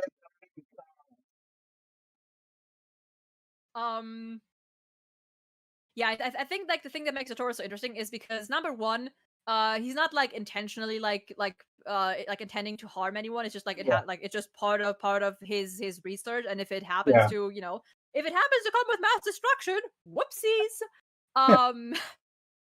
So like his intention is not like anything for the greater good. It's just like for his own selfish goals. Yeah, and if it happens to impact the greater good, then so be it. Yeah, exactly. Like if it satisfies him, great. That's what matters. If it happens to bring some good or bad with it, cool. Whatever. Yeah, if him letting Nahida know about the false sky helps to that, so be it. But also, the research will inevitably help him when he eventually decides to break the false sky and turn into a god. Yeah, and that's also where I separate characters like Dottore from, as Lenny's pointing out, characters like Giovanni and Pokemon, because it's about the depth, number one, and I would still consider Dottore a villain. He's still a villain. I just wouldn't consider him like outright evil, because for me, like, evil is about the intention. Evil is a matter of perspective. For the sake of hurting, and for the sake of sowing chaos. Yeah. For him, it's just kind of like, okay, well, again, if things work out in that way, then so be it. If they don't, then never mind. Things will work out the way that they're intended. And even when he kills Sandrone, he's like, I give everyone one chance. You used yours. I did not intend to kill you. I gave you a chance. You decided to come back and ruin that chance. That's not on me. Yep. And even like general apathy. Yeah, and even in general, if I remember correctly, when he first gave her that offer, he said he implied that he had sent his forces to the Bureau to attack the. But I don't think he ever actually sent his forces to the Bureau. He just insinuated that he did. I don't think he ever sent anyone there. Obviously, the giant dome took over and did all the stuff there. He definitely did target the dome, Bureau, but not. Sandrone had to flee. Yeah, but he never sent anybody to the dome until he did his thing with the. I don't recall if he specifically said that he sent anyone. Just like that, definitely Sandrone's lackeys and her employees were going to be in danger, and the Bureau was going to be wrecked. Yeah, and I that think was that enough of a threat. yeah, and I think that also gave her enough time to get a bunch of people out of the bureau before Yeah, the dome yeah. came over and killed a lot of people. Just to be Yeah. clear, chat, not endorsing what Dottore does. He killed a ton of people in that course. Oh yeah, absolutely. This I mean, this is- man is a he's killed several people before Darkrai as well. He's not as he's not. We're just saying he's not as bad as like Eligas, you know. Yeah, like I wouldn't even honestly like. Would I consider him? I might even consider him worse than Lygus because like Lygus still like, well, no, yeah, no. I would consider him worse than Lygus for sure. Yeah. Lygus also has that like apathy of sorts. But with Lygus, there's more of a genuine like more of a genuine desire for knowledge, and he's more willing to cooperate, and he's more willing to make compromise. Yeah. Not to say evil, like cold evil.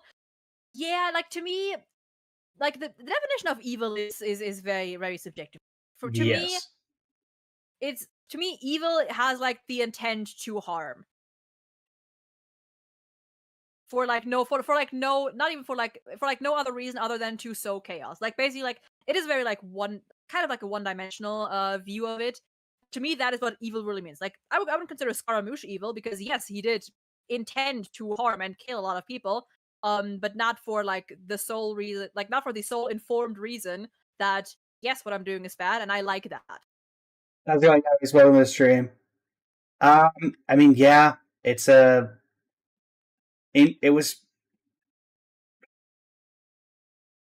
It's great, in my opinion.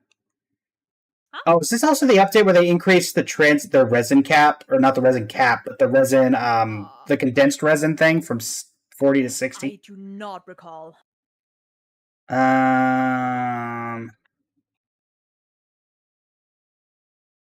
I can't tell from here. Whatever. I do not remember. That's fine. Oh, this is also when Ganyu and Charlotte's VAs got replaced. Oh yeah. Wait, Charlotte's too? Yep. Oh man, I liked her old one. I haven't heard the new one yet. Me either. Or I don't think I have. I don't think she was in that patch, was she? Indeed, we are talking about complicated stuff, chat. Voices yet. Oh, also artifacts, Farkas, and Abad of Morningstar and Moon, which, because mine's C6, it's actually not her best in slot, and so I don't have to farm it. Yay! Wow. I'm going for top 1%. I'm going for top 1% on the Akasha whenever they add that leaderboard. Jeez. I'm doing pretty well. I think. Goddamn. Huh?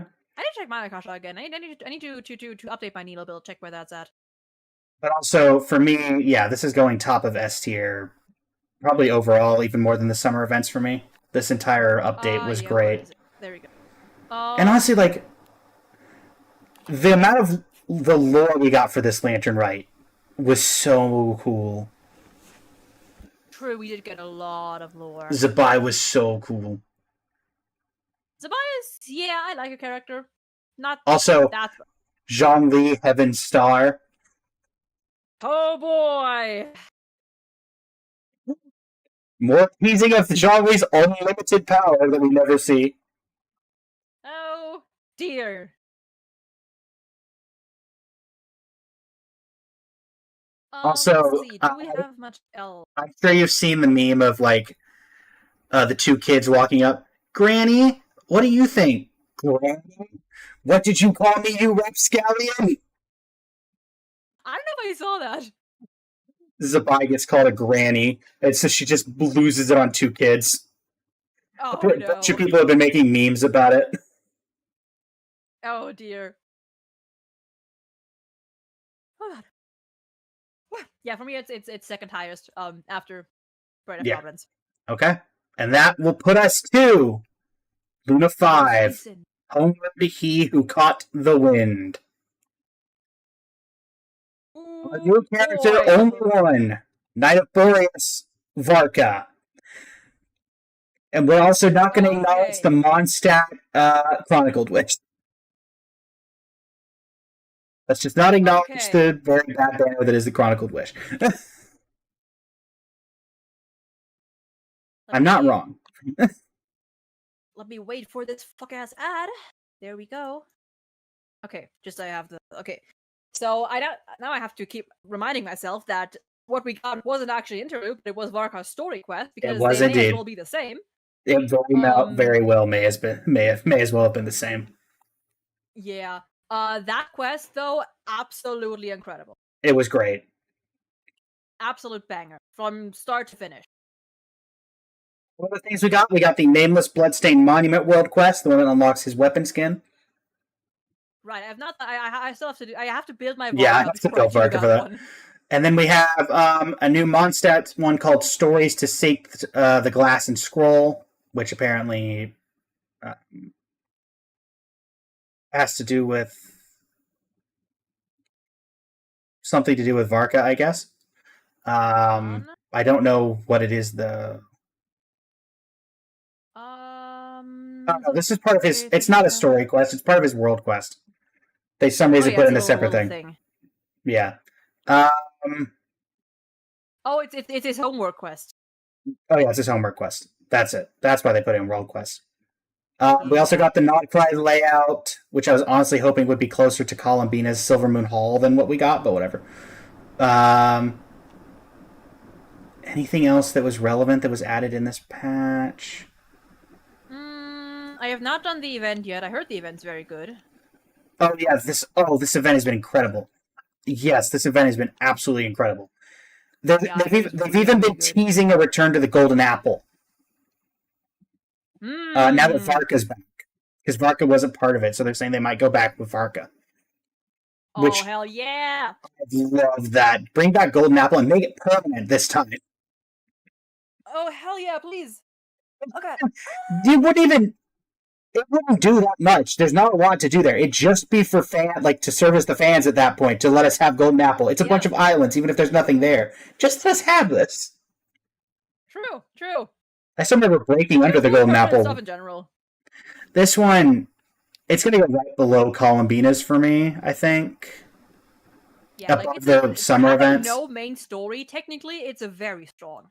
Well, that's the thing. The story of this one, it turns into it's a recreation of our Mondstadt, which obviously nostalgia plays a huge part here, as I'm a 1.0 player. But it also takes a turn and tells us what happens if you don't. What if we hadn't been there? What would have happened to Mondstadt if we hadn't been there? And we get that. It turns on its head near the very end, which I won't spoil too much since you haven't finished it. But also, just looking at the side event stuff, you've got the kind of go into the memories and pick out things that are different. And there's a lot of homages to previous stuff there. There's the Elemental Crucible from the very first ever Genshin event, back when you had to pay resin for them. There's the Dodo Camp from the first summer event is in one of them. There's multiple Sumeru, or there's multiple Golden Apple references. In fact, there's an entire interaction between Kaya and Diluc about the Golden Apple Archipelago. Teasing that Kaya might go back to the Golden Apple too.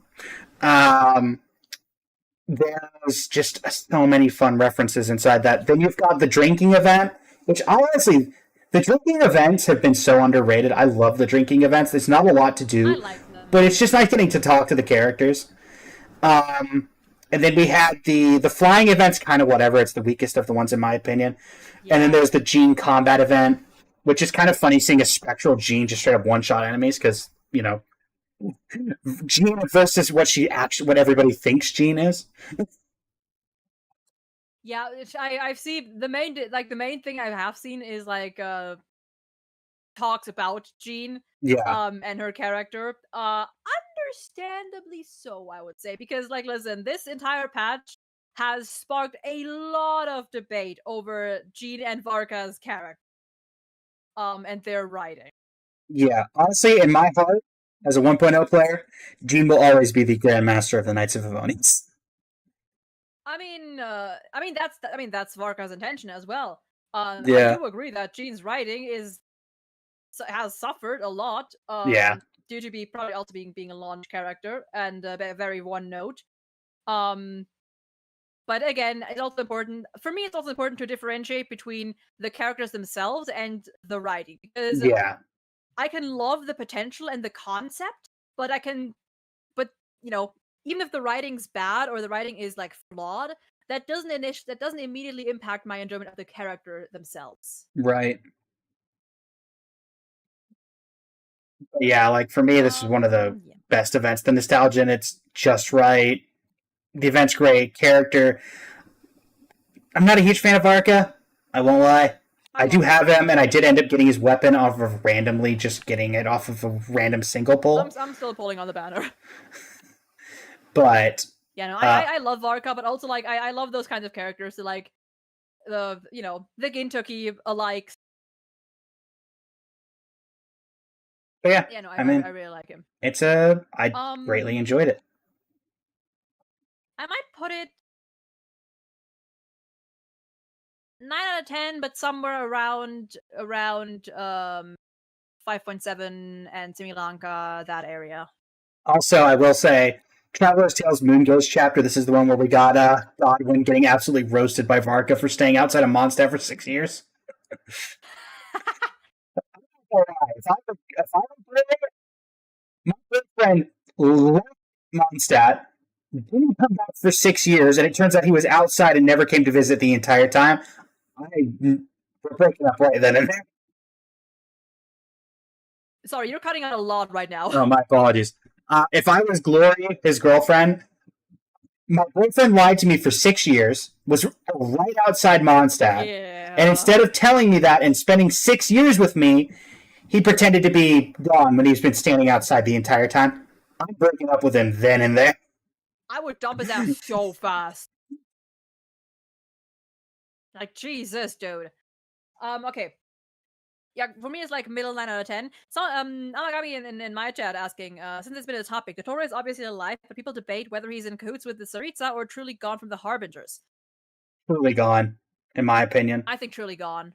He's not the type to collaborate with anyone. I mean, Traveler, I think, is an exception because he found us interesting. I think that like his collaboration with the Tsaritsa was very much temporary, and he's whatever he sought out from her, he got. Yeah, kind of similar to Columbine in an extent of like, I went over there, they gave me a home for a time being, but once I needed to leave, I got what I needed. They weren't giving, or I guess in her case, they weren't really giving her what she needed. Yeah, especially because according to Arlecchino, the Harbingers do have, or the Tsaritsa does have a rule of like no infighting, that Right. she had to request to be lifted. So yeah. Yeah, and I mean, to be fair to Dottore, from what we know, he gave the Saritsa the two Gnosis that he had. Yeah, I mean, what use has he got for it now? Yeah, so like, you just gave him two arguably the most powerful items in Teyvat, and he's like, yeah, I don't need them. I got my research out of them. These are just useless trinkets. Now. That's just useless trinkets to me at this point. I made my own moon. But he's definitely alive and gonna come back and gonna haunt us. Oh, I don't think he's dead. I mean, we had the glitchy mess at the end of the Nodcry Archon quest. I know that he's gonna burn Irminsul at some point. Yup. Not to mention that, again, Nihida, being the god of wisdom, is not very intelligent when she said, okay, destroy all your destroy all your segments. Okay. By the way, you didn't say I couldn't make more. Haha, bye. Well, yeah. So it would not surprise me if we just saw a segment of him that was created after the fact or something. Or he has no segments, and I mean, I wouldn't be surprised if that's still all him and he just still manages to get away somehow. Or he just tanked it and then teleported out. Yeah. The feeling of the great power of Columbino's moon powers on my face honestly gave me enough time to study it, and now I'm going to replicate it the next time I see you. Bye. Yeah. Dottore. Oh, God. Do you think we will see Dottore again before the end of Shesnaya? Before the end of Shesnaya? Probably. Yeah. It would not be before the end of this, not this patch, but this series. Yeah, probably the next version. because there's no glitch. So I've seen people joking. Imagine if we go through all this and it turns out we never left a Tory's Samsara simulation. Oh, dude. That would be the I feel like people would riot. people would riot. That would be the biggest troll. That'd be insane. That'd be worse than Amphorius. It would take up like, if we account for the fact that Shiznaya, it'd take like 3 years. Yeah, yo, dude. Turns out the Columbina that we meet IRL is actually closer to the creature of the night or whatever that everybody thought she was. The like horror animations. Lenny says, I think it'd be very funny if Nahida was destroying every new segment after he made it, after the pack. Chances of that happening are 0, but it'd be very funny. It would be funny. If she saw him and she like keep track of it, and every time he makes a new one, she's like, oh, here's the problem with that, though. If we're going to talk about a Dendro character who can delete things, wouldn't Kaveh be the correct answer? Truly, the destroyer of worlds. Kalvenheimer. Baby girl, destroyer of segments. True. But yeah, I'm going to put this at top of S tier for me. Yeah, or not top of S tier, second from top. I like 9 out of 10. All right. And that is after we had, 4 hours in the previous one, 3 hours here? 7 hours. Yeah, like 6, 7 hours. 6, 7 hours. Our rankings for every single patch in Genshin Impact up until the current one, Luna 5. Yes, Luna 5. Yes, sir. I'm more going S than I thought, but, you know. Oh, yeah. Mine's very, like middle to top. S, A, B, C, D, F. I did not have anything going F tier. I don't think that anything more to that. Yeah, my lowest, I guess, would be like a D, or I guess, quote, E tier, with like 3 to 4 out of 10, which is like, yeah. Nah. Mm. Yeah. You are coming out very hard right now. Oh, my bad. I will have this update going up, or I'll have this video going up in full. I'll condense the two, cut out the breaks in between, and have this going up. I'm aiming to have it today or tomorrow. And, yeah. I'll have you tagged in the collaboration tab so that both your channel and mine can see it. If there's any way you could send me the VOD from your end, I don't know if it's possible. At the very least, if I do that, yeah. If I can't get that, I'll add at the very end of this video a picture of your ranking tier list, so they don't just see mine. But yeah, I can do that. I can just pull the VOD from Twitch and send it to you. Okay. And yeah, I mean, besides that, that's the collab, folks. That's all, folks, as Looney Tunes once said. Oh god, I need to make dinner now. I still have got to feed my dogs as well. Gotcha. Well, I'll be up for another, let's see here, about a little under an hour at this point for my stream, and then I'll be heading out as well. Any lasting words that you have? Live, laugh, love, Kaveh. Live, laugh, love, Kaveh. There you go. And just at the very end here, for one more time, can you let everyone know where to find you, etc., etc.? Yes, KIMCCH on Twitch, on YouTube, on Blue Sky, on Twitter if you replace the I with a 1, and on, if you like anime reactions, also on Patreon. I do those occasionally. And that's about it. What's your favorite anime? Too many. I love Windbreaker, I love Haikyuu, I love Fairy Tail, I love Natsume Yojimbo. Too many. Nice. Frieren Beyond Journey's End for me, personally. I've heard it's very good. I might get to it at some one day. But yeah, thanks again. It's been an absolute pleasure to have you on. Hope to do another collaboration in the future. Yeah. Bye-bye, and bye, Blaze Chat. Have a lovely rest of your day, night, whichever it is for you. Bye, Kim Chat. Bye, Kim. Till next time, everybody. Bye.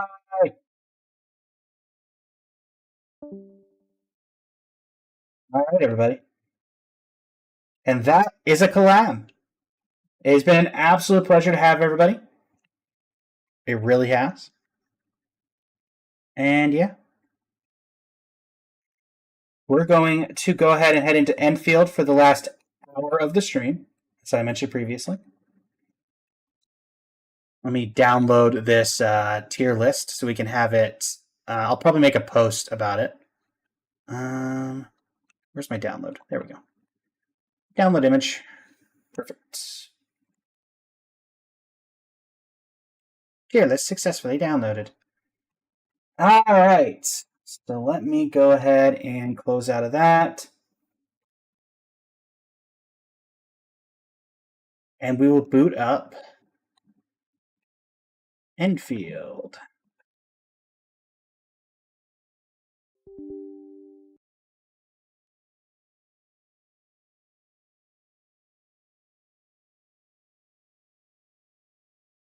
Da-da-da-da-da-da-da-da-da-da.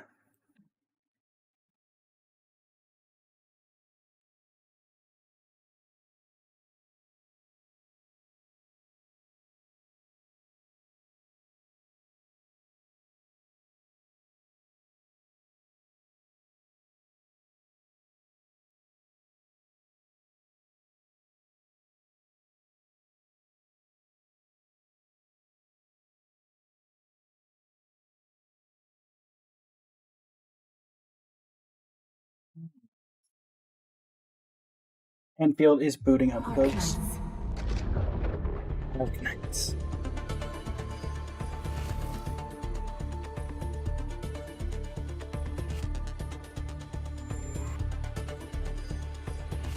Hopefully I fixed the problems we were having with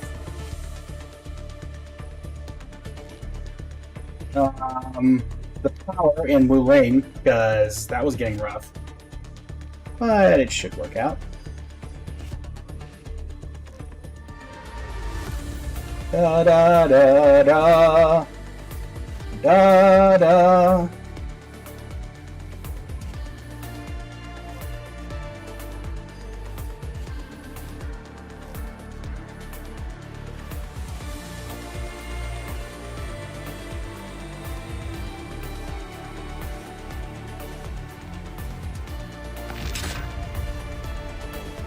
Alright.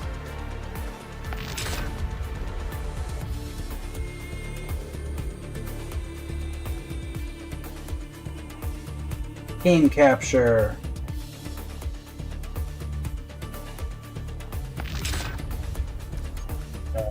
Verification system error. What? Arknights. Hey! Game, what are you doing?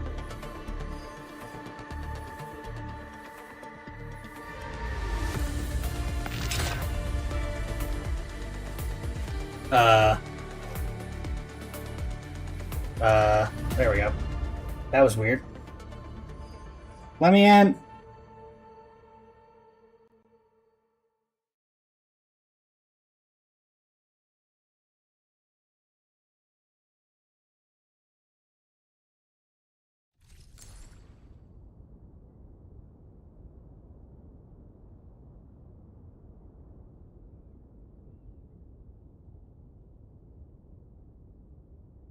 Oh, we got our standard pull.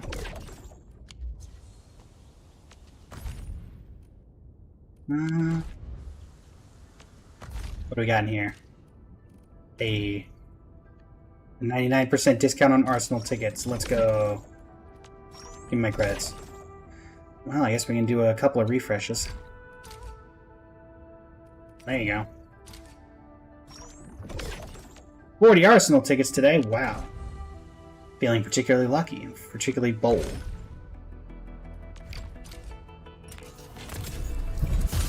Darn. Hi.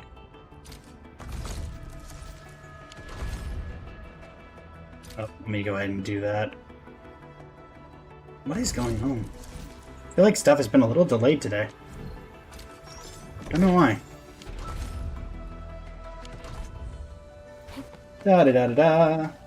Let's also fix that so it's seeable. There we go. Okay.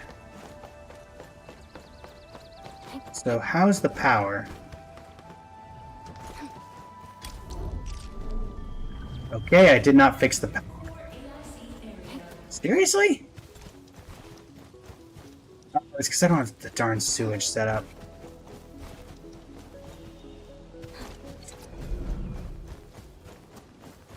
Ugh.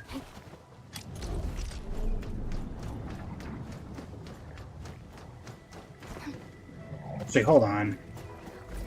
Is it because I didn't set one of these to batteries? I bet I have an influx of batteries, don't I? Where is it?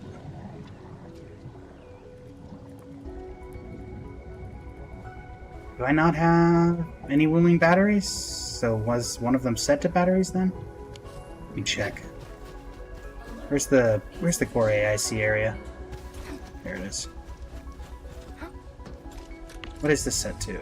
Okay, Valley 4 battery. Valley 4 battery. Nope. Yep, I used all of them. Oh, I've had such trouble getting the battery stuff set up here. Meanwhile, in other areas, I'm fine. Can I make... facility list? I need more relays. Hopefully I got enough of those before everything went under. Okay, we got plenty. 10, 20, 30, 40. Sure. At least 5.1. That's fine. Okay,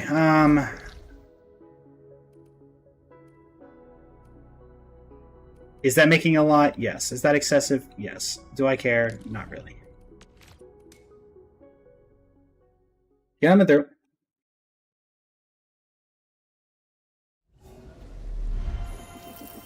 Alright. Not that way. Not that way. Oh, I'm in a cave. Why couldn't it have been higher up? Yeah, whatever. You just teleport here and go around the long way instead of being in that hole. Can you get to it from over here? It's the right direction. Take me up.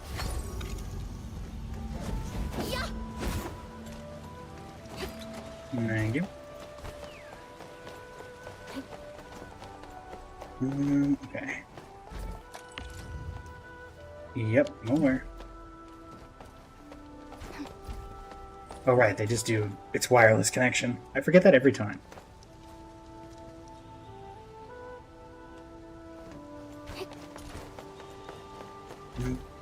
Oh right, we have this problem. That's why I can't get here. So I had a backup plan going into Jingyu Valley, I think. Yep, I did. Cool.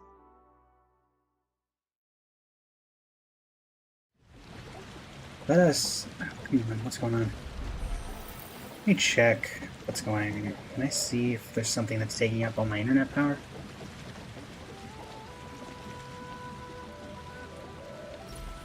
No? Nothing in particular. So whatever it is server related, I guess? Because Ethernet's connected just fine. Okay. Fine. Okay, AIC.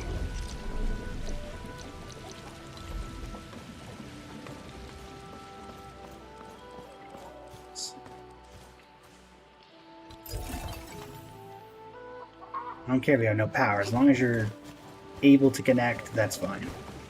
We can fix the power thing.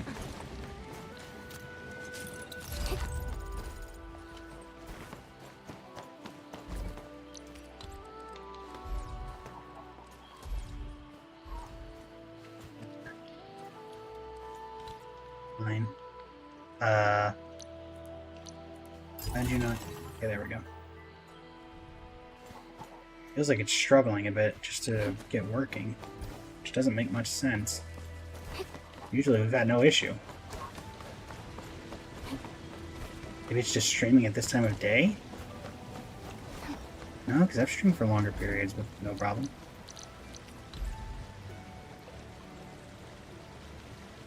previous one. Oh, come on, not again.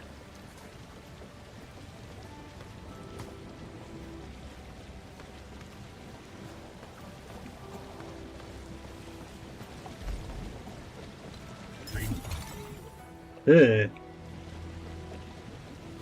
Okay. Please tell me this can get across the bridge.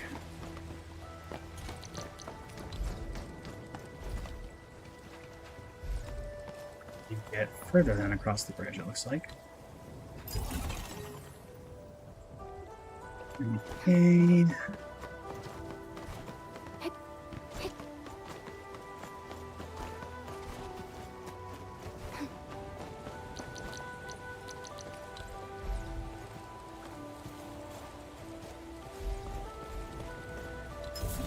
Set that up there. We're going the right way, I think.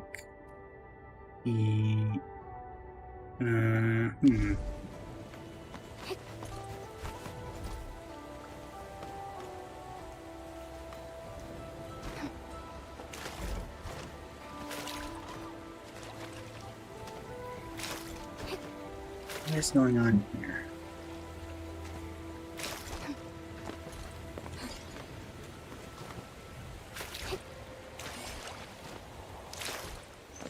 Here's the third one of these. I'm going to grab this chest wall right here. Yep.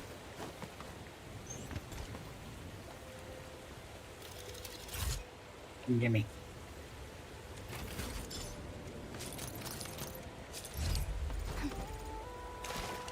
Grab this real quick wall right here.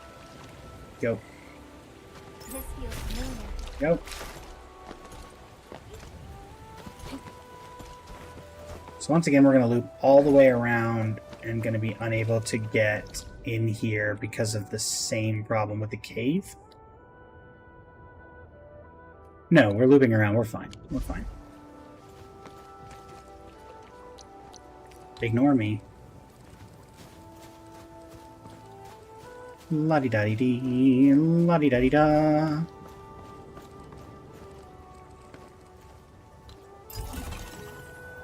There we go.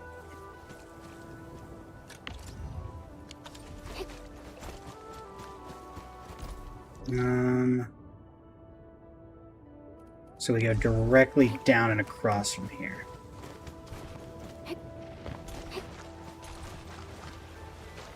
So we'll set up the first one right here. Just to be safe, because we're going to be going into this area. And that finally lets us connect here.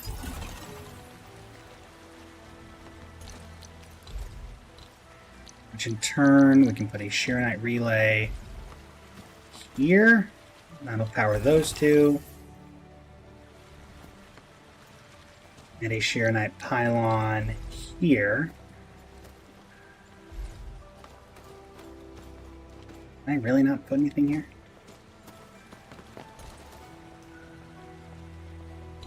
Oh, that's what's happening.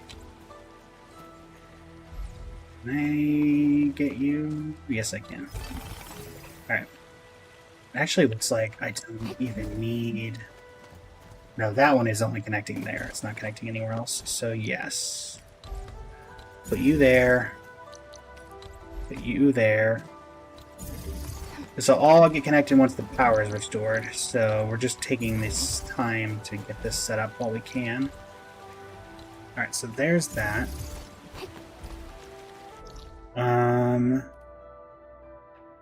Is there anything else in this area that I have not connected? I don't think so. Looks like we've got everything. Let's take a look back in Jinyu Valley from everything I can see.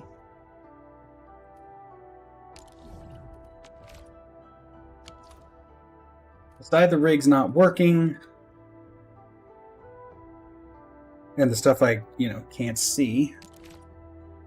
We might be able to fix at least some of that by going over here. Nidio, welcome to the stream. Ghost of Sparta, welcome to the stream. Bonnie Bennett, welcome to the stream. How you doing today?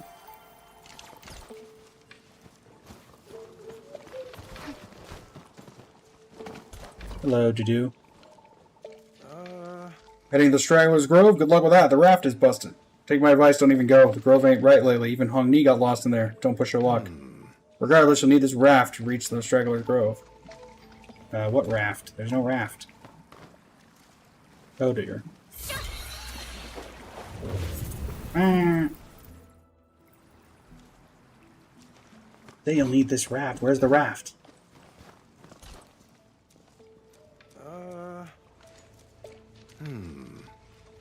You'll need this raft to reach Straggler's Grove. Where's the raft? There's no raft. There's no raft even remotely in the area. Give me the raft, and I'll fix the raft. I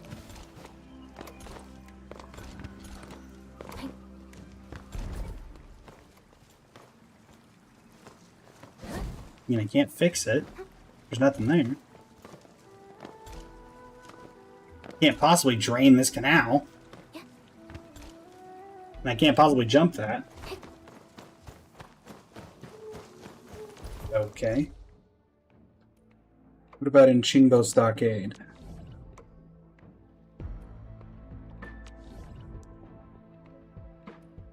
My closest attachment's here. Well, I guess we should start getting Qingbo Stockade hooked up. Because we need the sewage. Which is, I can't believe I'm saying those words. Come through. So, heading down the next one, then we take a direct left or right, depending on the way we're facing. So, here, right? Yeah.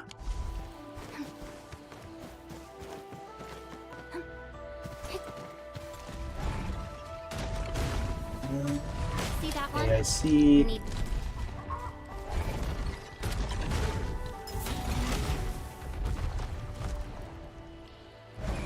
Double connected stuff. Keep it going. We'll be fine.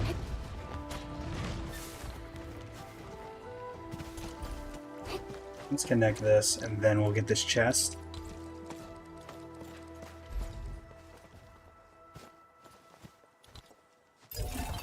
Go.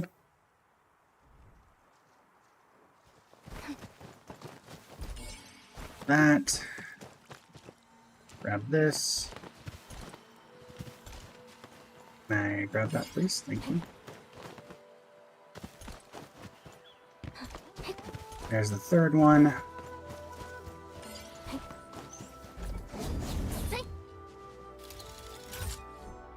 Is it another 100? Or is this like an 80?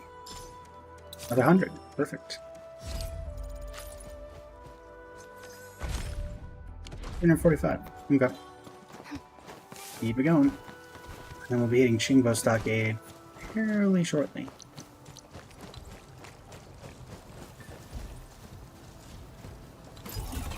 Here we go. Happy. Is it happy? Is it? Is it? Oh, please tell me I can get this over to here. Or, yes I can. Thank goodness. Alright. Qingbo Stockade. Ruling. Got this one here. By this I mean unlocking this. Come on. What are we doing?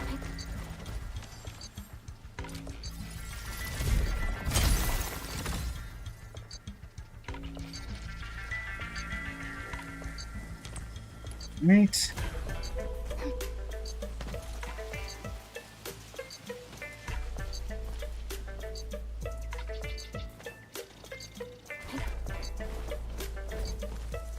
Let's see.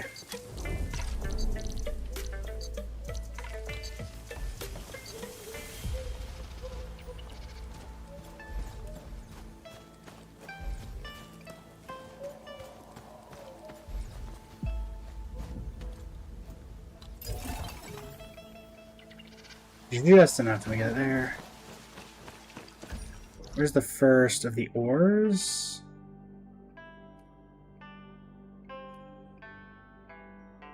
Just keep going straight. Okay.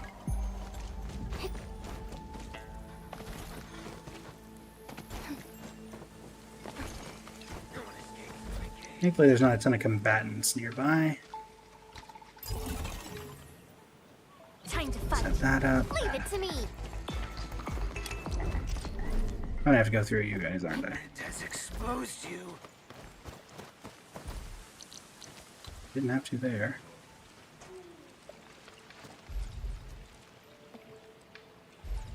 Slipped away real quick this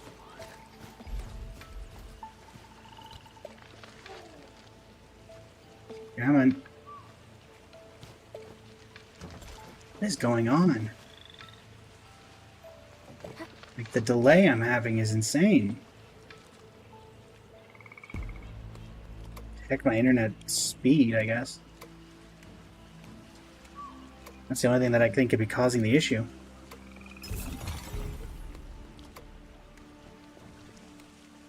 Da-dee-da-dee-da.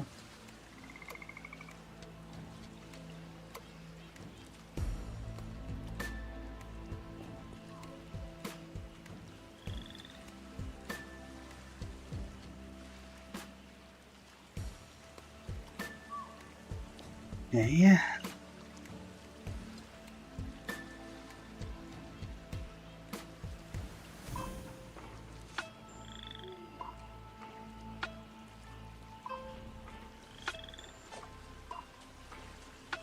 You know, I've seen other Hongshan swordmancers, and everyone seems to perform the same move differently.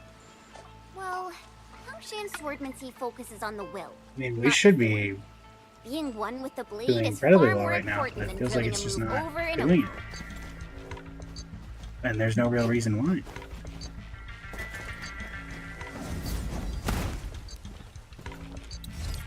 Like the moment I take any kind of super action besides walking, it just spikes.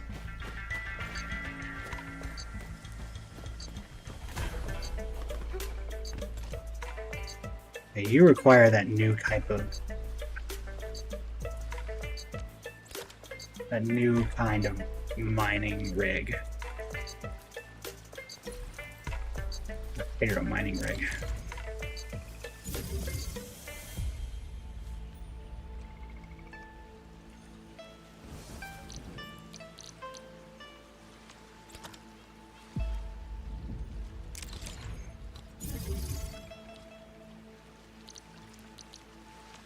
But my question is, can these still run off of power?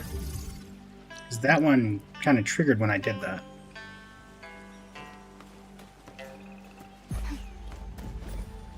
I guess we'll see when we put these down. Facility list. Hydro mining rig. Facility list, hydro mining rig. I may have to rotate these, am I guessing? Is my guess? Alright, I think that's everything in here.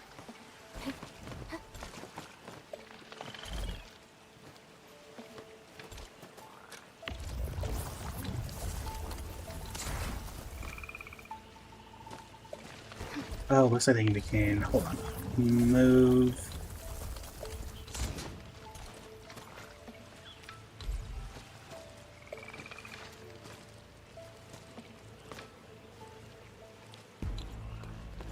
Alright, where's my hydro pumps? Facility list.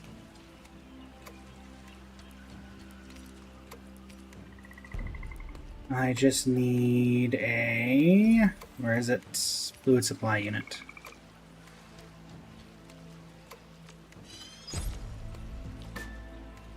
Please tell me I can place that. Thank you.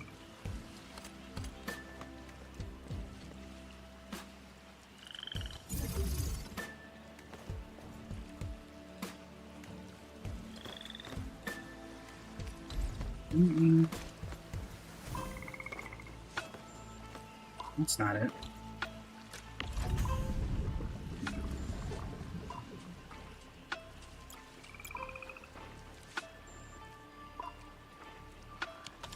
Maybe this is the wrong thing. Hold on. I'll stash this for a minute. Blueprints, not blueprint. Facility list. Oh, that's a dispenser. I need...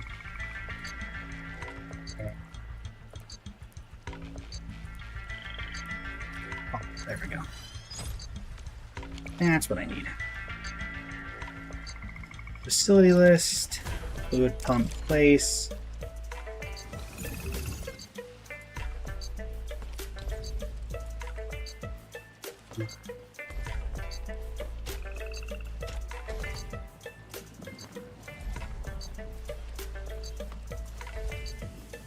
You're unpowered currently. Grinda, welcome to the stream. How you doing today?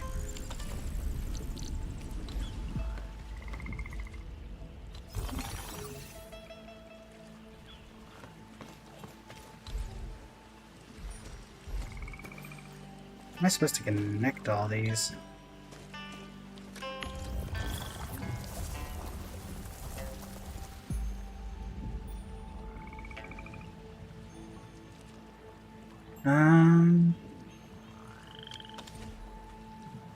There's no way I need an individual fluid pump for all these, right?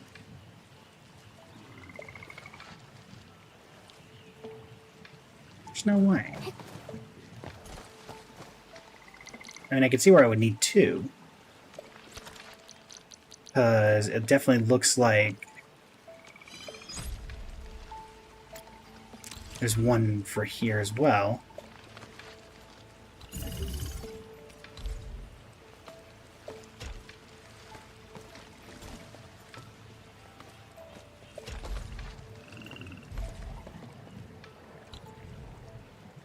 You get a belt splitter. Tape splitter, put that here.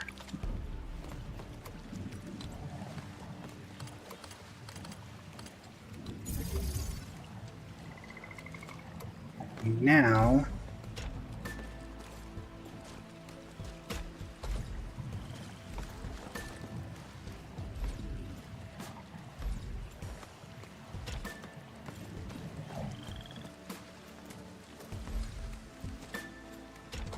I'm gonna put that there, and I'm just gonna rotate this, and that should do it. Move. Alright.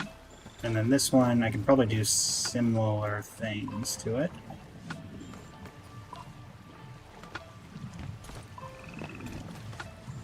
Can I put another pipe splitter on a pre-existing pipe splitter?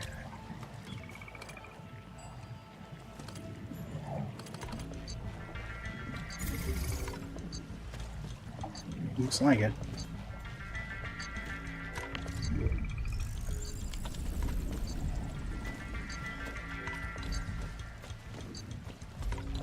First off, let's get rid of you.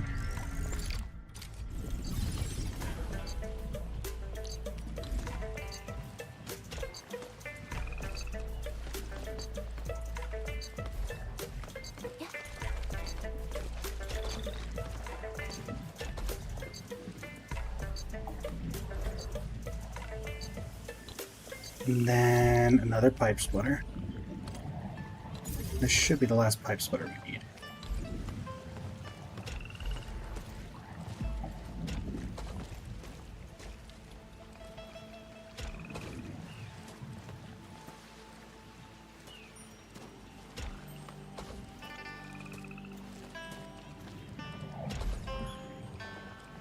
Okay.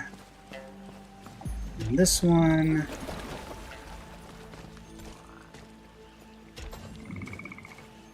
And then I'll rotate this.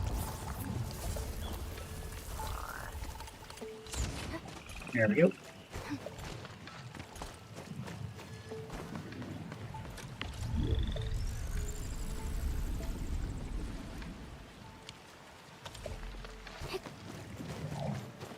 Alright, so then now, for the moment, what we're gonna do is Wuling City, no, Valley 4.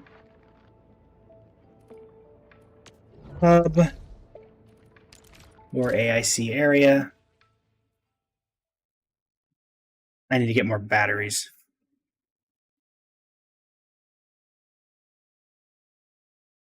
Should be able to transfer them directly to Wuling, I think.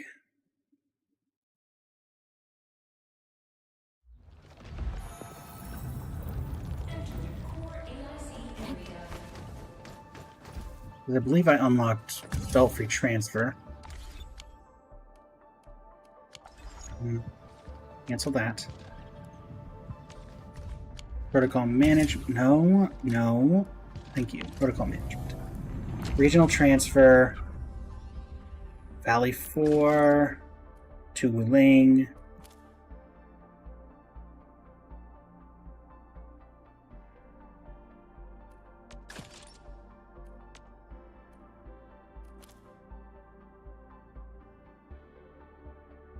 Am I not?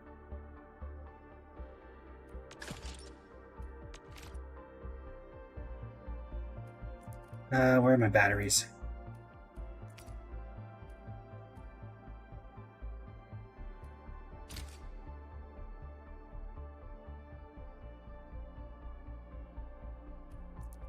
Takes that long? Really? That's annoying. Okay, well, guess we'll do it the old-fashioned way. In the meantime, quick statue.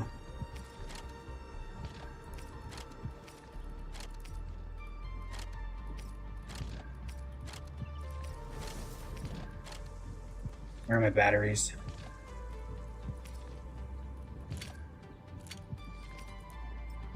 If there was a way to do this manually. Or slightly better than the way that this has it set up.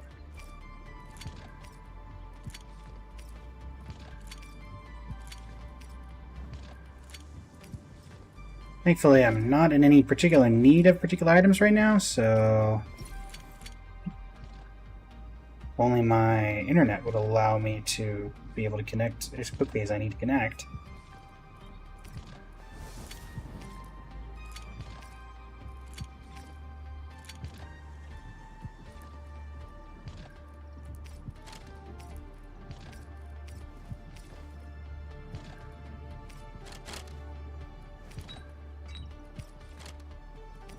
Everything in.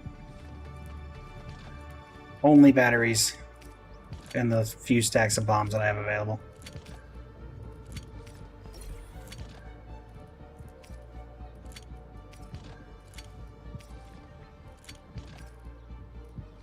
Wait.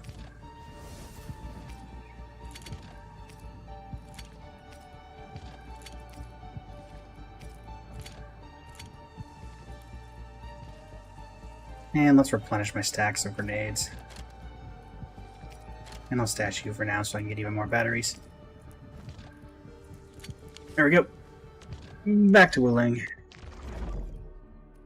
Since clearly that's not going to work, we're going to have to rely more on temporary power.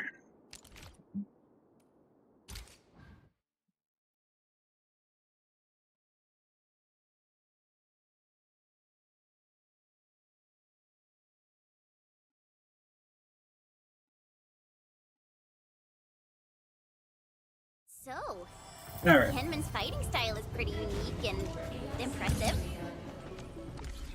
No. Thank you.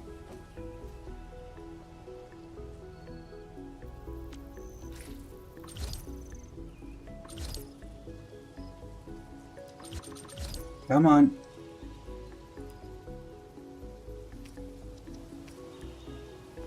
Thank you.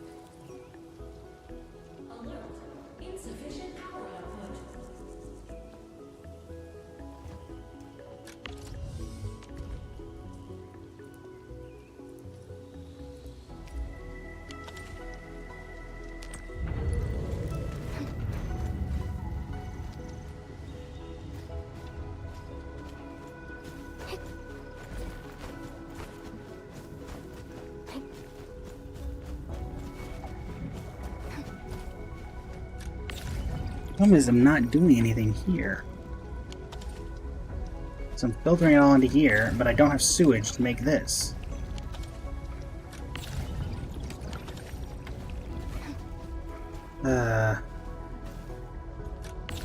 So all of this is doing nothing.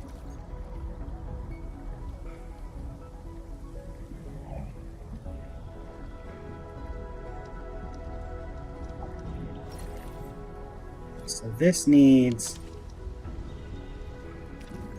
Zircon Effluent. Zircon Effluent requires this.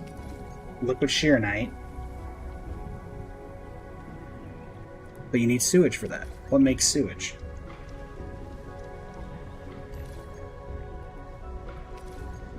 Cuprium ore. Well, wait, I'm making cuprium ore now. But none of these require cuprium ore.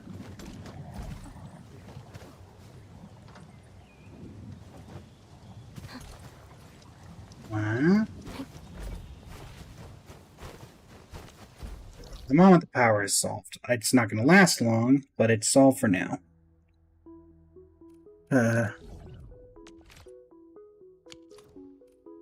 We go over there and put a couple more rigs down.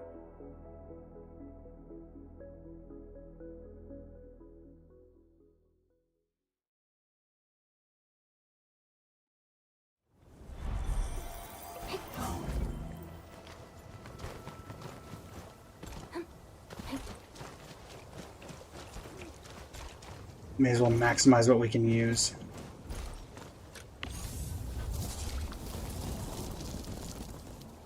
Are we maxed out on... Oh. Stay alert. This Guess hospital so. poses significant threat. Oh, because everything would have maxed itself out, right? Let me get back here. 6 of you. Well, that's trying to fill that order. Just work. Where are you doing this?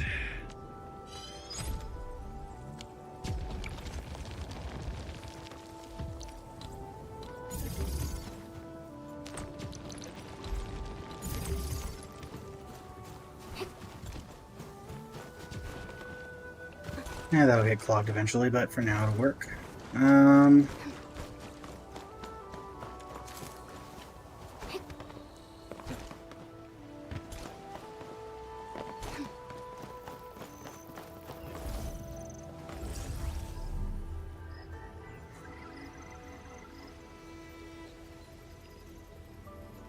Da-da-da-da.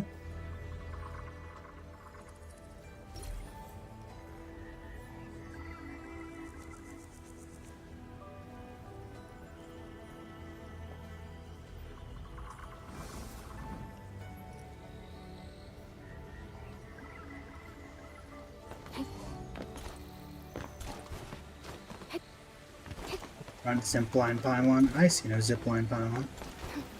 I do see, however, a sheer knight that I can scan. And so I will.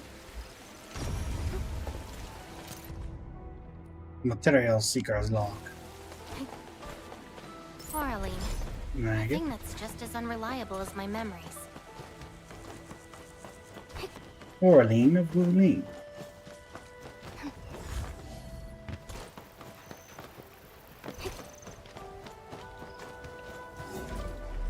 Did not want to rest.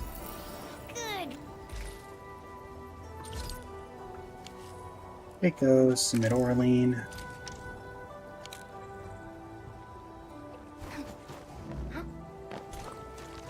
Grab this.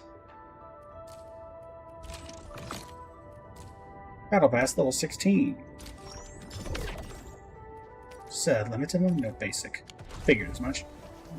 Man. I would have gotten that, wouldn't I have? 495.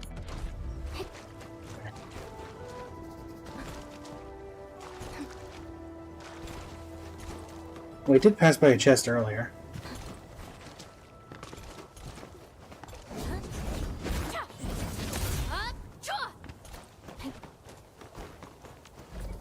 That looks like that would have gone somewhere.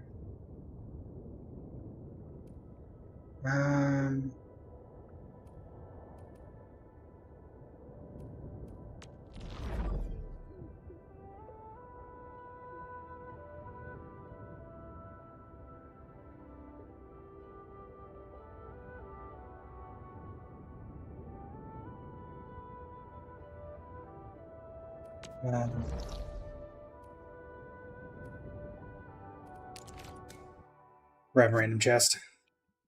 Only got a few minutes left in the stream as it is, So.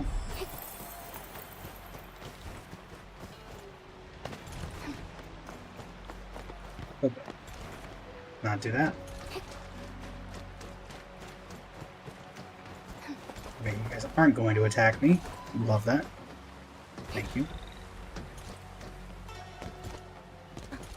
There's something up there. Is there a chest or something? There's an Orlean. That's not helpful for the here and now. Something's Guys. Thanks. And there's something I can get something from. Get over here. Da-da-da-da.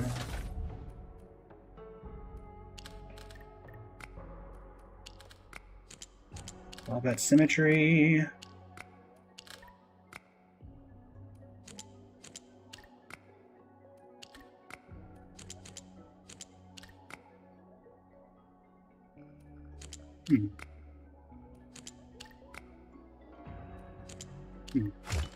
There we go. Give me my Orlean. And that's what we wanted.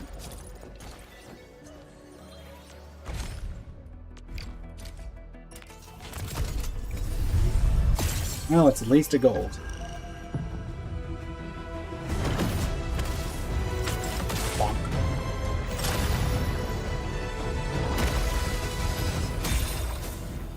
Well, what do we got?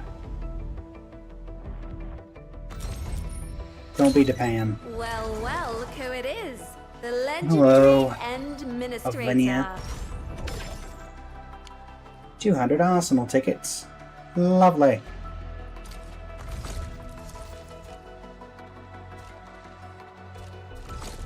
Where's the quota exchange? Oh, that's one more wish at least.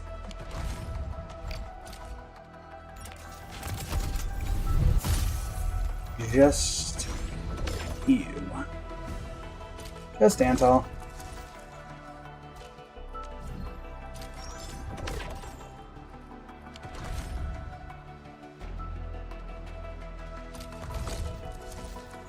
Remember, who's after you?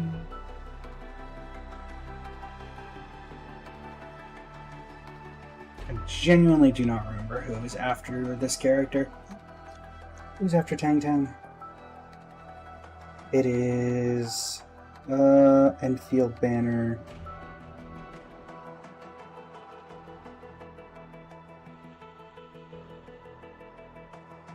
We'll see.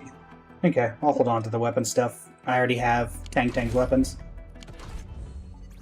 So hopefully we'll be able to get her. If not, then I'm not. I hate fools who like to micromanage. Am I looking Avenia. alright from this angle? And we want to give you your third constellation. Hard negotiator.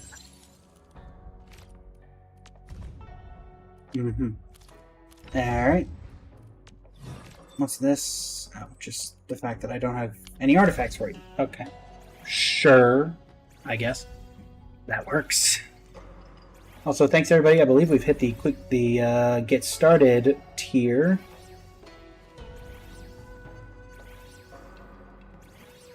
And so we've cleared day one's rewards.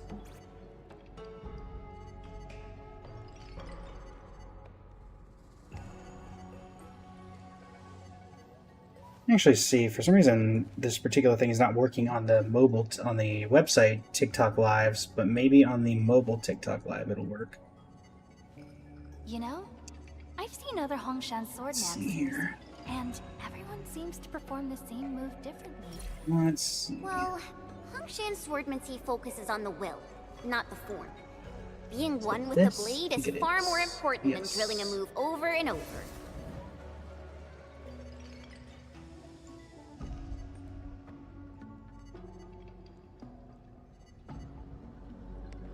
That's not what I'm doing.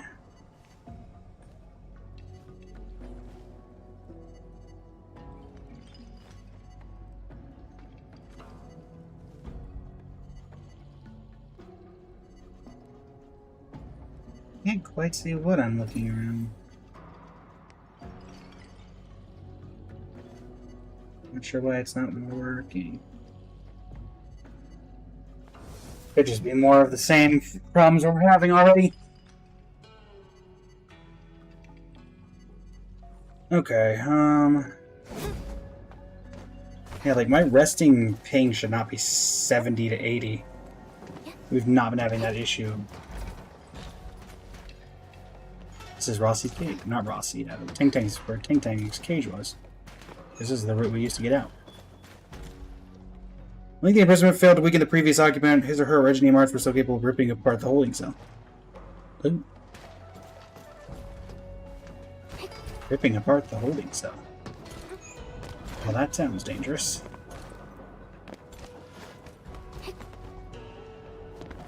Barely made that jump. Ruon's plan, smashing Wuling suppression of the rift.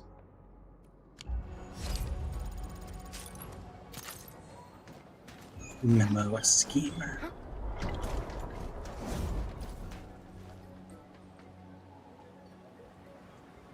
Anything down there? Wee.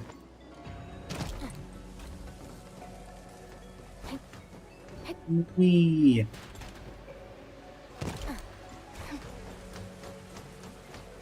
Da da da da da da da da da. Da da da da da. Yeah, this. Oh.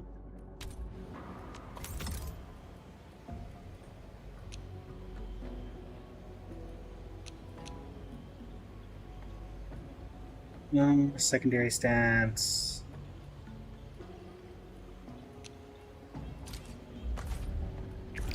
Go. Yes. Time to fight. Leave it to me. I'm not too worried about it. Commence sales Look at it for the seven. rewards at the very least.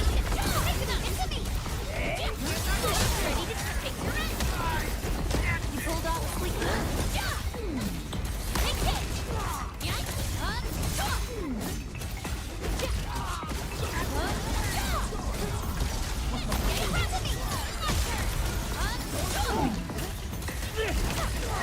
Come on, through.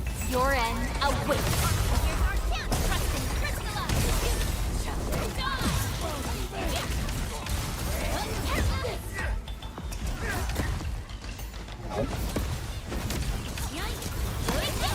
Again.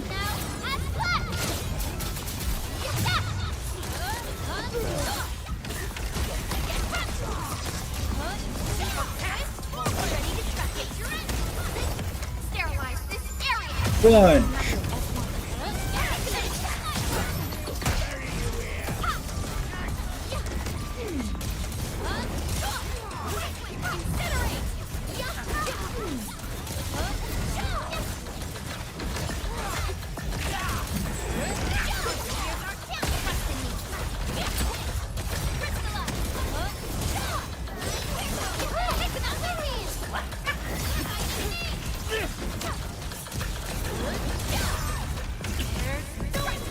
There you go. Maybe not, but it's close. I guess I'm getting bullied. Darn smoke. Ow. Once known, Jen, be dead. help. Help, Jen, help. Thank you. No second chance. Enman. This is the other. Still 4 more after this? My goodness. Or I guess 3 more after this. Well, there's one of them. Target locked. Fire. There you go. Take care of the small fry first. So we can focus on the big one. Melting flame. Hey, Shock Tower, you want to give me a hand here? Thanks.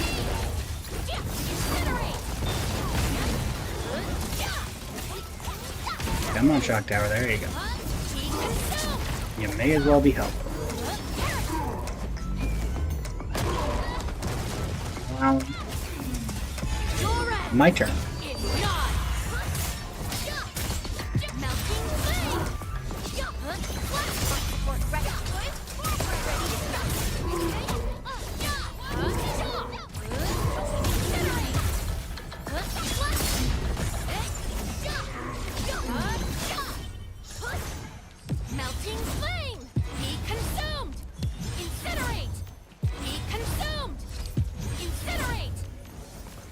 Hey up!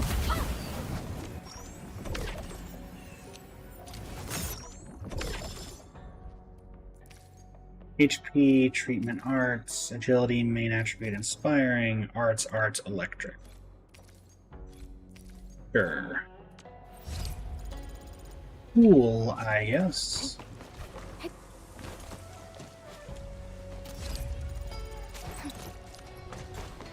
I should have the ping issue sorted out hopefully by tomorrow, chat. Again, I'm not entirely sure what's causing it. It's a lot of gunk.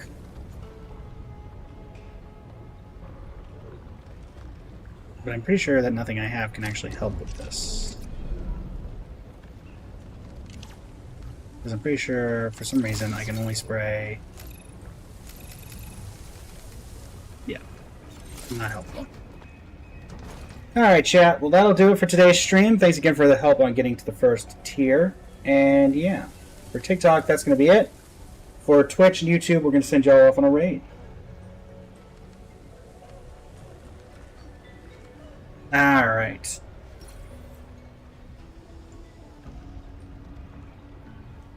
For TikTok, or for Twitch, sorry. We're going to send y'all over to... that. Who can we send y'all over to? Don't worry, I'm around. Just go ahead and waste Well, your nobody time. we're following is on. Same category, Enfield English VTuber in that case.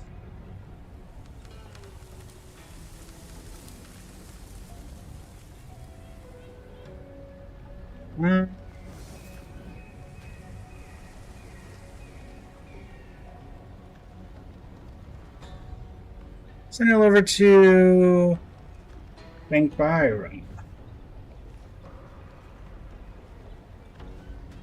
Sure. Thanks again, everybody. Until next time.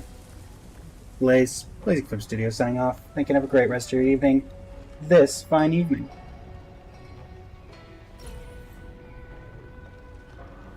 Do I even have any? Hold up. Wait, I don't have any of that. Oh no. Blazing Flames! Hello, you Flowy Flow. Welcome, every Flow. Hello, I'm Enrico, the Fluffy Friend. How you been doing, buddy? Doing anything fun?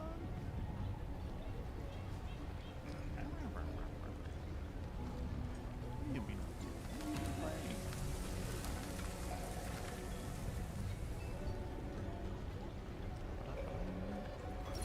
Anfield, you said, oh hell yeah, okay. Are you in the second area yet, or because we are in the second zone? Just in case you are not here yet, it could be considered spoilers. Then again, I am about to start a factory stuff, so you are. Thank goodness. All right. Some people are just taking a little bit of the time. I can't blame them though. I need to fix my farm real quick. Well, I need to produce something, I believe. The Cuprian parts.